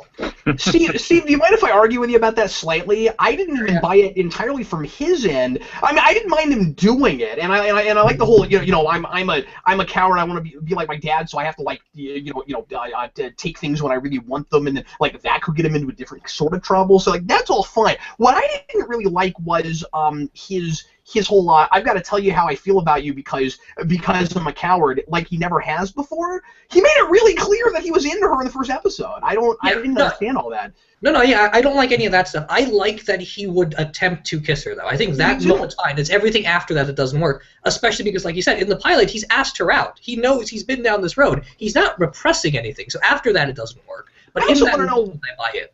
I also want to know why she won't entertain it a little bit. Just like why doesn't she entertain the notion of giving him a shot? You can say, well, she really wants to date Jimmy Olsen, so she probably wouldn't date anybody. But it's more than that. She's just not that into him, right? If it were me, I don't know. I mean, this is a girl and I'm a guy, and I don't know. But like, I just feel like if it were me, I might kind of think, well, maybe give him a little bit of a shot. I don't have a shot right now with Jimmy Olsen. I'm not. I feel like what do you no, just because like. Okay. Have you never had somebody who really liked you? I mean, like obviously for us old married folks, it's been a while, but like that was like really into you, and you were like, no, I'm good. I don't know what it is, but I just am not attracted to you. Like I don't think that she is required in any way to entertain the idea of dating him just because he likes her and he's a good guy. Like she's not into him. I'm not saying she's required to. I'm just. I guess the deal is I haven't really understood their relationship real well up to this point, and they're playing it like they're really close friends, and I keep having to remind myself that's what it's supposed to be. So like I guess I'm not sure what it is exactly about him that's just where she's not even thinking, yeah, maybe that could work. But I don't know. Yeah, it's a little bit touchy because I guess just real life experience. Like what happens to him happens to me a lot. So I feel like from that end I buy that. Like from that end I buy that. Of course she's not going to do Why would she? Because that's just how it works. But well, and to Lo's point, if Jimmy Olsen is her type, clearly he's not. They're not. Yeah, exactly. They're nothing alike in it. Well, I mean they're alike in that they're both really good guys and trying to do the right thing and stuff. Yeah, like I feel like from Kara's perspective, she's completely sympathetic in that she's trying to go with someone else right now. She's into a very particular type of person. She has a very good friendship stable right now. It would be very difficult for her to want to move past that. And since Wynn has never tried to do anything but that, it's a rock and a hard place kind of situation for both of them. It's just also, if dialogue conveys that as well as it could. And also I'm coming around real hard because also if it were me and somebody was like, I'm really in love with you, and I was like, not only am I not interested in you, but also, wow, you're coming on really strong. And like, this wouldn't just be like a coffee thing. It'd be, he's hoping for a really serious relationship, and also. I don't know if I would want to like date somebody that was in that much, emotional turmoil and was that tragic right then either. Yeah, I mean, like he's got very extreme emotions as we've seen so far. Like he tends to overreact to certain things. I like that all that comes from his father. So I can buy her not wanting to be with him, and I can buy him being so aggressive about it because that's just how he deals with things. He's got big emotions. I think we needed more scenes earlier where they're really, really close platonic friends, and I didn't get enough of that. That's fair. Yeah. What is this, like episode 8 or 9? Yeah. Yeah, so I guess maybe they should have put in a little bit more before we got to this point. But anyway, sorry, go ahead. Oh, no, I was just going to say, personally, I think Wynn is way more of a catch than Jimmy Olsen, so maybe that's just my own type, but, so it's not to say that I don't think that he would be a good guy for somebody. It's just obviously she isn't into him in that way. And wait, Lo, did you say because of your height? Is that what you said? What? No. Oh no, I thought you said. Yeah, I thought you said. Well, maybe that. I don't know. I don't know what you said. I thought you said maybe. No, maybe, it's my type. Maybe it's because. That's just my type. Oh, your type. Excuse me. I said Jimmy Olsen's too tall. I just couldn't even. I mean, my husband and I are only like an inch apart, so. I am such a short person, I could not date someone that tall. That's awesome. Just my type. Sorry. Totally thought you said height. Anyway, what else should we talk about?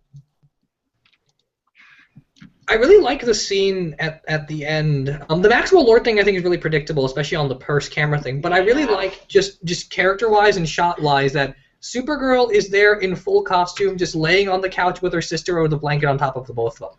That's both adorable and a perfect staple of what this character is. I really like that shot. It's just like having Superman text with smiley faces. Like it's just a touch that tells us what these characters are without giving us dumb exposition. Oh yeah, that's great. This is a super tiny minor thing, but isn't Slingshot the coolest name for a toy company? Yes. I don't know if you guys thought about that, but his name's Winslow Shot. So I have to assume it's spelled like his last name, like Slingshot. Like that's really cool. Let's go ahead and get some questions and comments, and we'll use that to direct the rest of our conversation. Go ahead, Rasco. Okay, this is from William Parcell. Since the live-action Titans series is dead, do you think we could see them here? Maybe some of them. Potentially. As some sort of a team. Yeah. I'd love to have Superboy on the show. I've said that before, but I love that character, so. You're not going to get any kind of Nightwing thing. No, probably not. What else, Rasco? Okay, this is from Johnny Torch. I'm glad they addressed John not wanting to use his powers. I get it now. Yeah, no, that's a really good point. Yeah, that's a really good point. Because he's just walking around with his eyes going red, and you're like, why? Here's what I was wondering up until that point, how come he couldn't have a secret identity? And it's much more about his not wanting to use his powers at all, and dealing with the whole like characters like superpowered beings like that might be too powerful to responsibly use their powers at all. Really cool that with Supergirl we've got a character that is almost as powerful as her in this show. I think that's really smart. Manhunter is just an excellent choice all the way around, and they're both, characters that lost their planets and they're aliens and they don't quite fit in and they have to pretend to be different people, and they have so much in common. It's fantastic. Everything that's been happening with, I don't even know what to call him anymore, Martian Manhunter, Hank Henshaw, whoever he is. John Jones. Yeah. John Jones.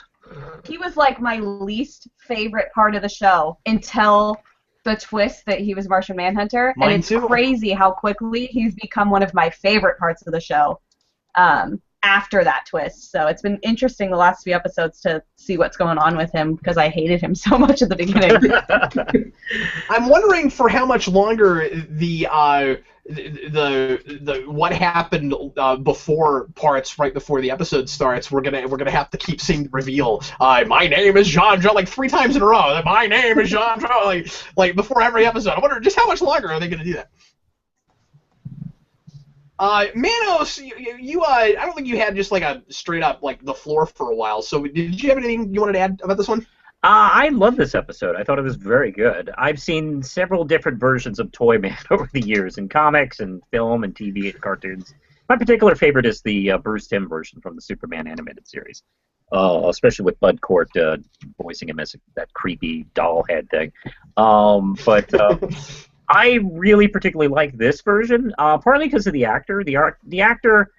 I think what's interesting about the character, the way the actor portrays him, is that this is an actor who is not kind of the creepy type. They didn't get a creepy type kind of performer for the character, and so he goes off onto his tangents and diatribes. It's actually it's a little disturbing, especially when he's having these conversations with his son. Yeah, because he's the kind of crazy that doesn't know he's crazy. He seems so lucid, and everything he's doing is perfectly reasonable, and he's like, no, of course I'm going after this guy. He took me away from my son. Yes, naturally, of course, and of course I'm going to blow up children if you don't shoot this guy with a gun. Yeah. Oh my God, it's fantastic. He's inspired, and I'm going to say this: he is Clock King from Arrow inspired, and reminds me a little bit of him in they're not anything like the same character, but just in casting. Almost against type in a way, sort of. But yeah, he's that good. Yeah, I mean, I just want to echo pretty much what all of you have said. The stuff with John Jones was great. I mean, I love Martian Manhunter, and his scenes were very good. The thing he has to do in order to get by, and he obviously was very distressed that he had to do it. The Jimmy Laura stuff is kind of boring. I'm glad it didn't take too much out of the episode. And also all the scenes with Toyman versus Supergirl. You know, that little kind of tay-to-tay they had earlier in the episode with that giant toy box that she got trapped in.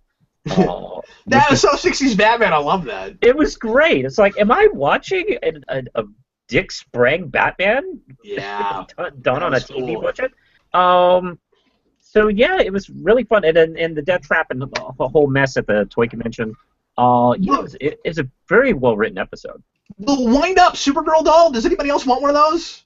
Like, yes, I want one of those. and it also, might be available. Who knows? How cool was the Superman space pod little kid ride? Did you guys notice that?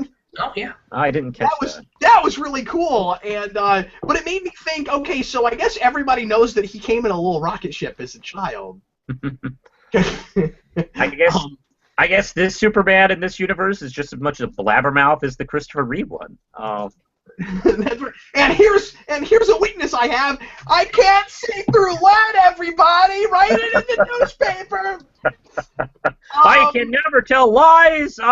Let's see, what else stupid? Can you at least withhold information that would have terrorists going after you with kryptonite? Rasco, how about one or two more questions? This is from David Crabtree. Question: so is Supergirl trying to out CW the actual CW? We have an overlapping double love triangle. On one hand, we have Kara, Wynn, and James, and on the other hand, we have Kara, James, and Lucy. No, I'm with you with all that. The nice thing is, as Mano said, at least it's not the bulk of the episode, and there's plenty of other, pretty good to great stuff going on to at least, keep me invested in that all feels obligatory, and like it's trying to make everybody happy, and it's there for the soap opera fans in the audience. I love how the Jimmy Olsen thing was just a misunderstanding. Yeah. Like that is the definition of manufactured drama, right? Where it's like, how dare you be annoyed that I'm going to come work here? Here's an idea. How about a conversation where you ask him why that is? Like, how about that? And then how about communication in a relationship? Just an idea I had. Then you get to the end of the episode and he's like, no, I actually wasn't upset for any of the reasons you thought I was. You just walked off because you thought it was Smallville and you needed the walking off angry moment. And oh my God. No, you don't. Yeah. No, you didn't need that. And that was just there to pad things out because it was literally like this. She's like, "Oh, really? Oh, okay." And that was it. Yeah. Okay. CW could do a supercut of all the angry walking off moments on all their shows. It's like, man, how can we stretch this story for 8 seasons? Yeah, but then this show's not on the CW, and it's doing that. Just much. Well, maybe not as much, but it's doing it. No, to its credit, it does it to a far less annoying extent than a lot of CW shows. And I'm not even talking about Flash and Arrow. I mean, just CW in general.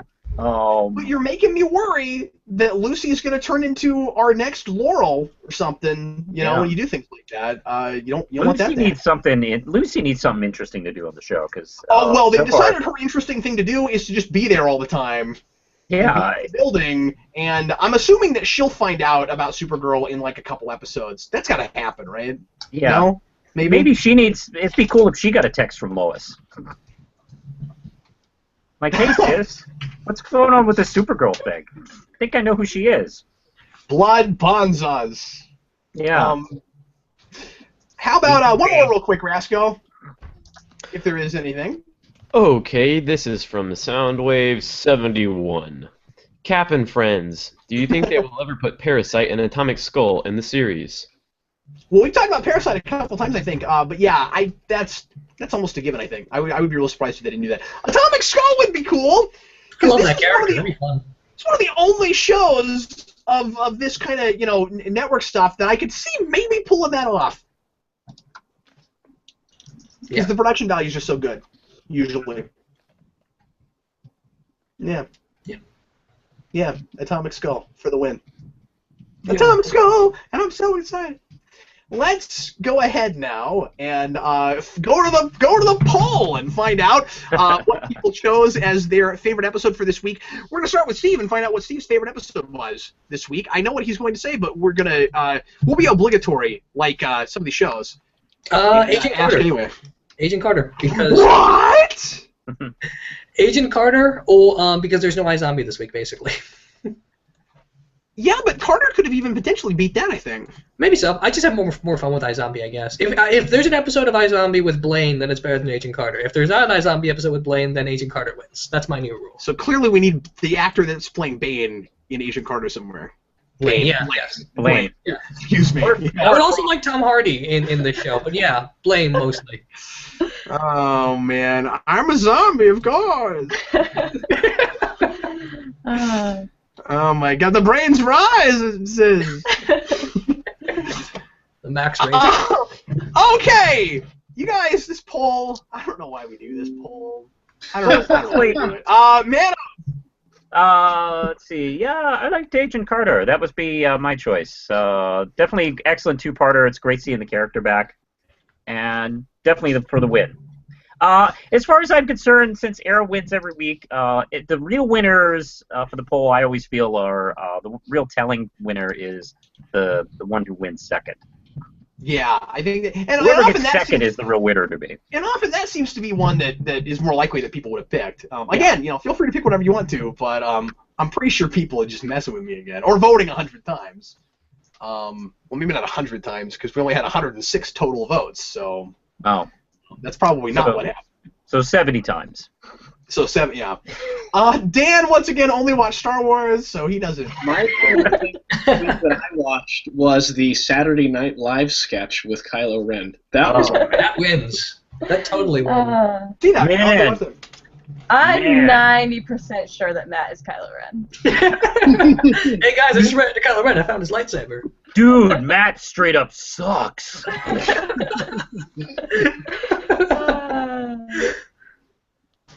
guys spoiled the sketch. You guys are spoiling the sketch for me. I'm so upset you're spoiling the sketch. Let's hear from CuriousLo.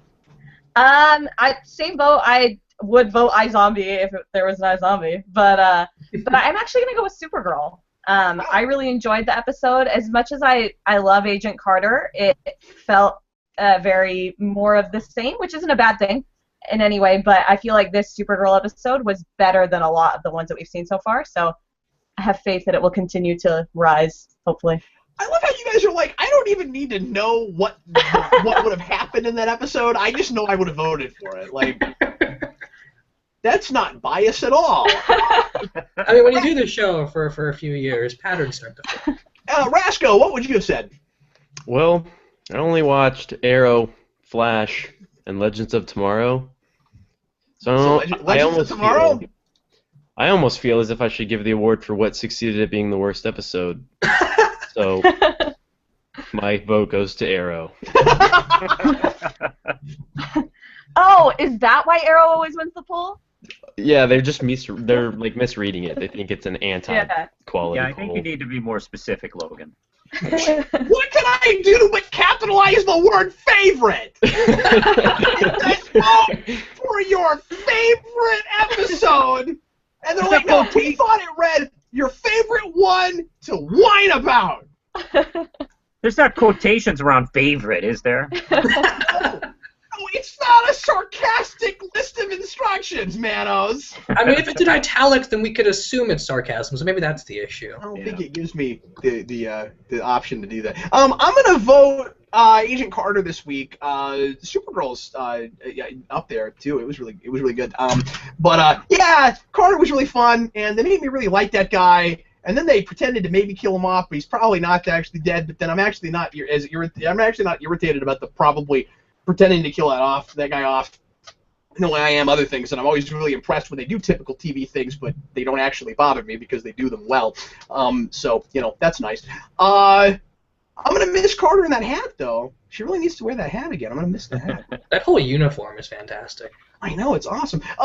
There were a couple of girls that I talked to last year at I think a couple different comic conventions, and both of them were irritated because they had fantastic Agent Carter costumes, and both of them had like the right. They looked really good as Agent Carter, and both of them kept telling me that people were coming up to them saying thinking they were Carmen Sandiego.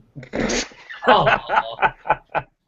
And they were like, "Really? The year that show came out, and you don't know who I am?" And that was really kind of sad and unfortunate. And then I was like, "Yeah, but I mean, it could be a Carmen Sandiego suit, but people should know that it's Agent Carter because that show just came out." Anyway, I mean, she had a red trench coat with the hat, not a blue suit. I'm saying independently, Carmen Sandiego. Yeah, independently, I heard a couple other people like point one of those girls out, and they're like, "I don't know why Carmen Sandiego is so popular this year." So I felt bad for them because they both like made their own costume. And anyway. All right, so the poll goes this way from least to greatest. Star Wars got 1% of the vote, like it has been. Flash got 3% of the vote. Supergirl got only 3% of the vote. So a lot of people don't agree with us. What else? And then Legends of Tomorrow got 25% of the vote, which is lower than I would have expected. I thought that would be a lot higher. It has Arrow characters in it. And Agent Carter got 17% of the vote, and Arrow got 52% of the vote because people like to be mean to us, apparently. So anyway, well, let's do a little bit of open forum. We've been going a couple hours, but we'll answer questions for you for about 5 minutes. And if there's anything you want us to talk about of stuff going on in the news with Comics on Screen or any other sort of superhero stuff, feel free to ask us things, and we will answer some of those questions. But make sure that you put them again in the YouTube box right there on the video where you're watching, and not in the blue chat.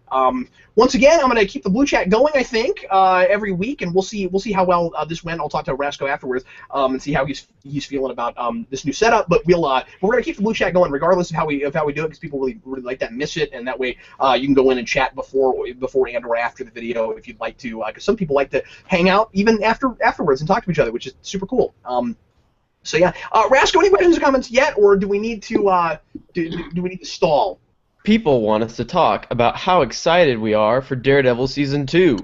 I'm so excited! Very. And I'm also excited about the Punisher announcement. I still think they've got such guts greenlighting a Punisher show before anybody has even seen that and knows if they like that character. That's really cool. Yeah, totally excited. Daredevil, I love Daredevil. I love the TV show. I'm excited to see Elektra. I'm excited to see Daredevil kick the crap out of Punisher. It's gonna be great. I can't wait. Manos, do you not like Punisher? No, I do not like Punisher. Yeah, he's not my favorite person either. Sorry, Vince. That's okay. Actually, to be honest, I've always considered him a Spider-Man villain that just snowballed. Yeah. Do we know if Bullseye's going to be in that show yet? Oh, sorry. Oh, sorry. I just enjoyed seeing Punisher getting beaten up. Why are there two Steves? That's a good question. And where was he when I was watching Arrow? He could have taken over. Is that other Steve going to transform? And he's like, I am Jean Jones. I hope so. Rasco, how about another question? Specifically for Frozen Steve. No, I'm kidding. Go ahead. This is from Red Leader Antilles. Rasco, do you guys think that the future Star Wars films could have Rey fall to the dark side or become more of a gray Jedi? I don't see that happening at all. Like if they go there, I'll be really surprised, because the whole point of her seems to be very much that she doesn't have it in her to go that way, and it's because she's not craving action and adventure. She always does the responsible thing. I think the point of her is that she's the anti-Luke or Anakin Skywalker in that way. I think if anyone's alignment could change, I think Kylo Ren is obviously the one that you could see change in some capacity. If he follows the same path as his father, anyway. Because they obviously try to parallel him with and have the same character flaws as Han, and that's why he fell to the dark side in the first place. Dan, I'm a little bit. I'm wondering, especially with the talk about having to do reshoots and some rewrites on that movie, that they may have accidentally tipped their hat and told us too much, because what I've read, and I don't know how true this is that they've given Ray and Finn and Poe all a lot more to do in that movie because they were popular, and it was like the people working on it were surprised by how I thought they were our main characters. So so my worry is that they're like, oh my. People like Ray, oh crap, they accidentally thought she was the protagonist, oops! And so now they're doing more stuff with her, and that makes me think, Dan, that you've got to be right. Kylo Ren has to be our main character in the series, right? Like, I hope so, because he's my favorite character out of any of the new ones. I don't think he's our big bad. I think that he starts off that way, and then it's going to be him versus Snoke now, and they accidentally told us that prematurely, probably. That's what I think. I was thinking, like, what if in episode 8 they do like the opposite of Empire, and like we have Kylo Ren training on some planet, and Snoke is like a really tiny guy like riding on his back, like whispering creepy things into him, like yes, and like he's like on his back like Yoda. If they get and then at the end of that, parallels to that degree, I'm gonna be a little ticked off. and then at the end of that whole thing, he finds out that for whatever reason he needs to like go out in space and do something, and instead of like Yoda, Kylo Ren's like, or Snoke's like, yeah, no, go ahead and do that, embrace your dark side, leave, it's cool, bye. And then he does nothing as his response. What he was told to do, or not told to do, he does. Yeah, he just does exactly what Luke does, but the opposite. It just absolutely cracks me up, and I hope this doesn't mess up the movie, but it absolutely cracks me up that they're scrambling because people think that Rey is important. If that's what's really going on, I don't understand that. I don't think I would trust that report. That sounds rather ludicrous to me. I hope not, because that report makes no sense. I saw a video where someone made a really good point that Guardians of the Galaxy comes out within like 2 weeks of that movie, and so for Disney to release Star Wars and Guardians of the Galaxy Volume 2, it's just stupid. They'd be competing with themselves. So I saw someone who thinks that it's literally just because they want to now move towards this December release schedule type thing. Yeah, but I don't buy that they would make up something like doing. I don't buy that they would make up we're doing rewrites just because they need to move the date, though. But was that a theory, or did Disney say something about that? Because I don't remember them saying anything about that. I thought they just said that they were moving the date. I thought that was confirmed. That got started around the time that they moved the release date.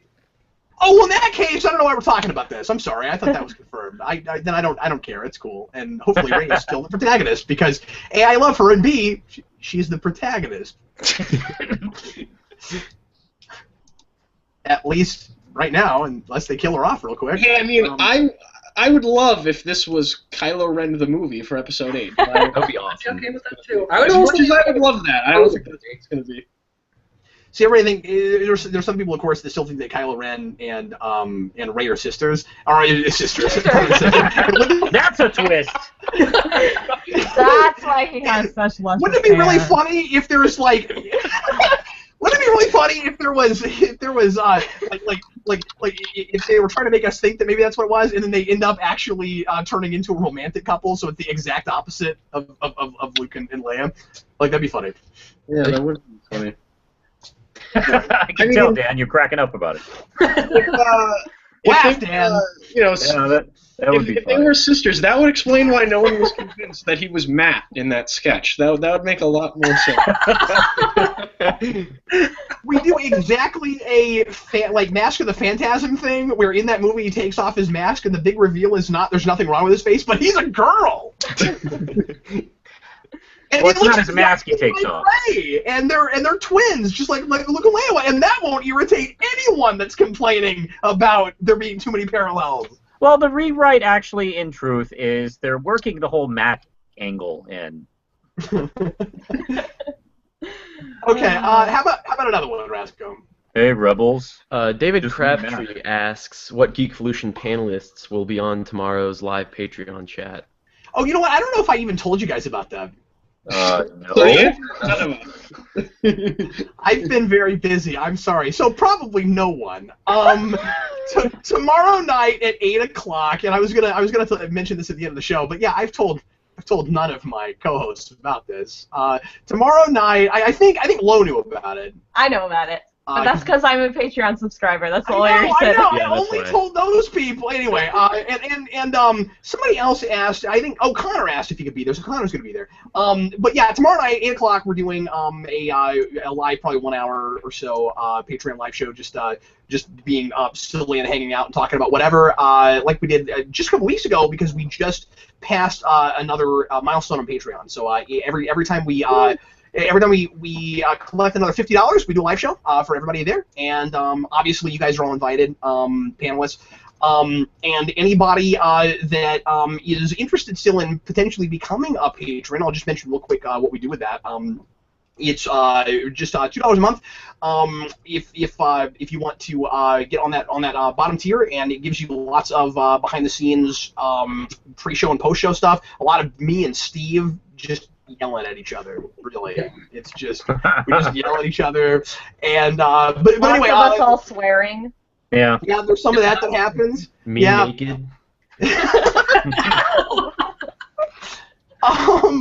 Lots of love allegiances to Poe Dameron. Yeah, and Rasco being lewd, apparently.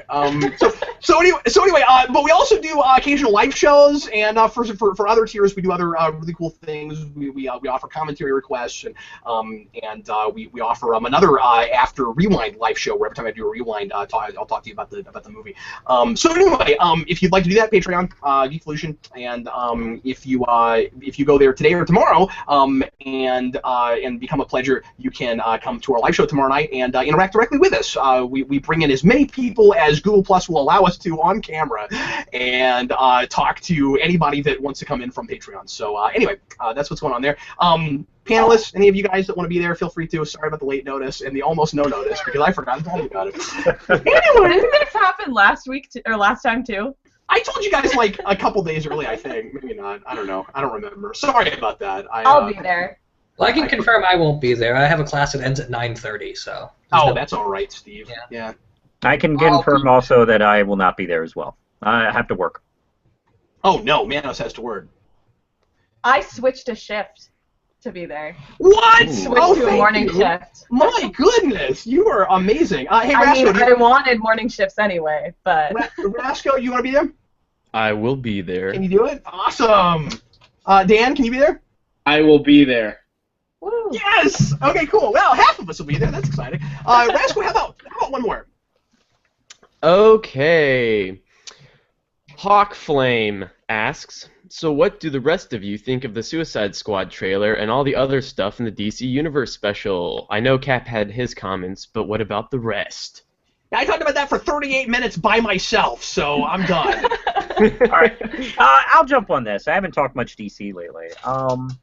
I was pretty impressed with the Suicide Squad trailer. It looks fun. The Queen song was really well done as far as setting the tone. It looks like fun. Was well done. What's that? That song was well done back when. Yeah, that's true. The Queen did a good job. But seriously, I'm interested to see the film. Still not a fan of New 52 Harley, which they'll be using in this, and I still think Joker's tattoos are idiotic, but those are kind of nitpicks. The film overall looks pretty good. I hope it's as good as it feels. The Wonder Woman footage has me really excited, actually. It's nice to actually see Wonder Woman film footage. I dig the fact that it takes place in World War I. I understand probably they wanted to avoid, cinematic confusion with Captain America, even though it's totally legitimate. They both came at the same time. They both had origins in World War II. But I think World War I is an acceptable change. I think it's awesome because we never get an epic in World War I, right? Nobody knows anything about that. Yeah, nobody gives a damn about World War I. I do. It's I the like new hope. It's the new hope of wars. I like both of those. It's like the Batman Begins of wars. And people that's know exactly even right. less. Yeah. People know even less about World War Zero. That was a crazy war that no one ever seems to talk about. That was right. where it was at. Did that come later because of time travel? How does a zero happen? But, And then for a split second, there was a part of me that was like, should I make that joke? Because what if there was a World War Zero and I don't know about it? So yeah, I'm pretty happy about the footage. It looks, we're on the verge of DC Warner Brothers actually getting their act together with all this stuff, which is exciting. Anybody else want to comment on DC movie things that we've found out about recently? I didn't get a chance to watch the DC special because I don't watch live. Is it on like Hulu or something? Yeah, I watched. It's on CW's website. That's where I watched it. Okay, I'll go back and watch it. But I didn't get a chance to, but I saw different clips kind of on Facebook and Twitter and places like that. I'm as excited as I was, but I was already really excited for Suicide Squad. I think that looks amazing, and everything I see more of it, I love even more. So I'm down for that. I'm more excited for Wonder Woman than I was after the few clips that I've seen. Dude, all they had to do was show me the horseback shot, man. Yeah. That's good stuff. I don't know what she's going to be like in that role, but I hope it's great. Well, time will tell. Yeah. Yeah, the footage, the action stuff we did see, she looks confident and right in the role. So far so good. It's kind of like similar to the Punisher in Daredevil season 2, like how we're already getting that show, and when you look at that, it's like, well, that shows a lot of confidence in that character. I don't know if I feel the same way about DC, but I'm glad that they're just going all out. Like they're just like, whatever, this is the DC cinematic universe, deal with it. And at least they've got a plan and a vision, it looks like. Yeah, I mean, I hope it doesn't all crash and burn around him. It sure doesn't look like it will.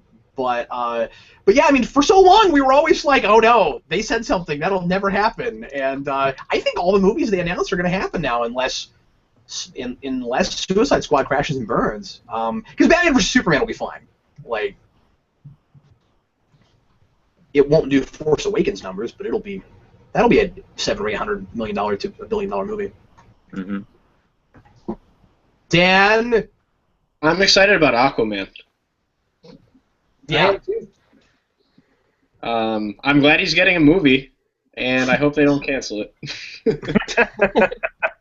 Well, I mean, they're setting him up. We know he's somewhere in Batman vs Superman. It's interesting. I didn't talk about this in my video last week. It's interesting that they're not telling us anything about where he's supposed to be in that, because he's one of the big action figures I'm seeing everywhere when I go down action figure lines right now. It's really funny. It's like I haven't found a Wonder Woman figure, but there's an Aquaman figure very prominently everywhere I go, which means no one's buying it. They'll probably just have Aquaman take off a hooded robe and stare into the camera and cut the credits at the end or something. I think what it should be is big circular helicopter shot. Yeah, it should be. It should be for credits. Yeah, except he actually leaps off the mountain into the water. But no. At the end of Batman vs Superman, we should have an after credits scene where it's just him in a tattoo parlor getting all the tattoos in the first place. Yeah. I hope that Aquaman makes. Well, I don't really hope this, but what if Aquaman makes water puns all the time, and he's in that shot with all three of them? They're looking, and all three of them, and he's like, "I thought she was with you," and then they look over to Aquaman, and he's turns around, and he's like, "What are you waiting for?" If Zack Snyder puts water puns in his movie, I won't care if it's goofy. That will be amazing. I want that now. That's the greatest thing. What are you Was waiting the last for? place puns belong is in a Zack Snyder movie? So awesome. That would be the best way to completely ruin the drama of that scene. Doomsday shows up. It's like big giants. What are you waiting? And I love the way I have this great you have sparked my imagination, Rasco, because I'm just imagining the camera panning, and suddenly Aquaman's. We didn't even know he was standing there. It's like, there's Aquaman. What are you waiting for? And then we go the other way later on. It's like, oh, Cyborg's there too, and we didn't even know he was standing there. He could maybe even before he puts the last blow, taking out Doomsday, he could maybe say something like, "See ya later."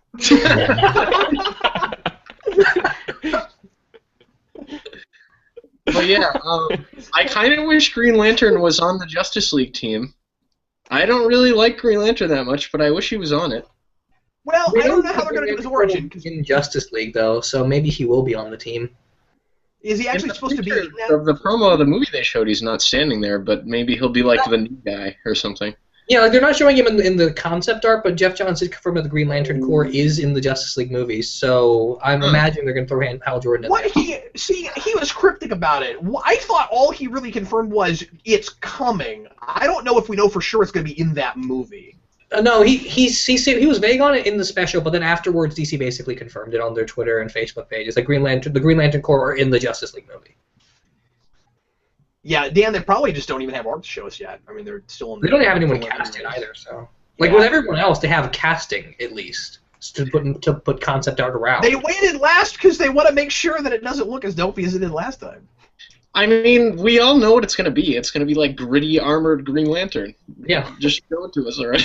That concept art was so bad, though. It's basically like just recycled Injustice concept art. Anybody else want to weigh in? We're running late. We should probably get going. What are you waiting for? End it. Aquaman's fighting Doomsday, and everybody else just standing there watching. And he's like, after he says, "What are you waiting for?" He's like, "Come over here. This is fun. Trident."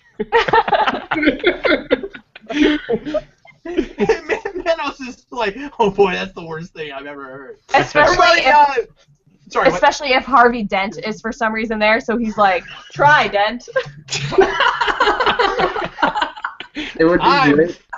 I believe in Harvey Trident. There's so many of these things that would be awesome. Like if they asked Aquaman if he likes fighting crime, he could go, "I'm hooked on it."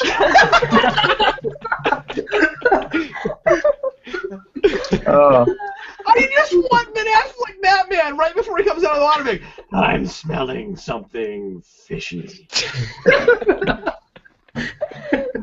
And let's say this all happens and it's successful, people love it, and somewhere Joel Schumacher will be sitting in a theater going, "What the hell?"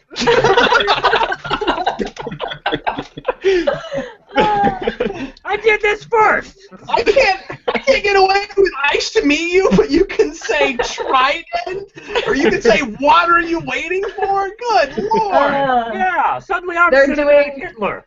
They're doing really well in their battle against Doomsday, and he goes, "This is going swimmingly." You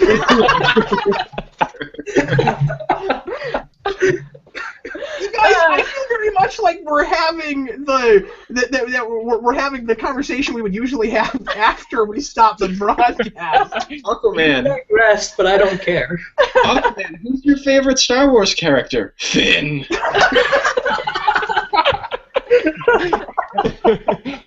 Although his favorite planet is definitely Mon Calamari. That's where he gets all his appetizers. I'm sorry, what, Steve? No, his favorite Jedi is probably Kit Fisto then. Yeah, for sure. Everybody, thanks so very much for watching the show this evening. Hope you had a wonderful time. We'll be with you again next Sunday night, same Geekvolution time, same Geekvolution channel, because it's the only Geekvolution channel. And we'll be talking about a couple more pilots. We've got X-Files coming, and I'm going to bring on Brandon to talk with us about that. He's a big, massive X-Files fan. And we're also going to, I'm going to make him sit around and wait for 2 hours while we talk about things that he didn't watch. And we're also going to, some of us, talk about Lucifer. That comes out this week, too. So all of that and more next week. Thanks so very much for watching. I'm Captain Logan, and my incredible, as always, and very punny this evening, Crisis team, it's the Real Manos. Goodbye, folks. The CuriousLo. Good night, everybody. Steve, there are two of them, and he got hit by a car last week. Baxi. You later. Dan. Torrey. I'm sorry, what, Dan? I said bye. Oh, okay, I just didn't even... No, you're not going to do your speech? Oh, well. Our official chat moderator, Jackson Rasco. Goodbye. And I was Captain Logan saying good night. Good night.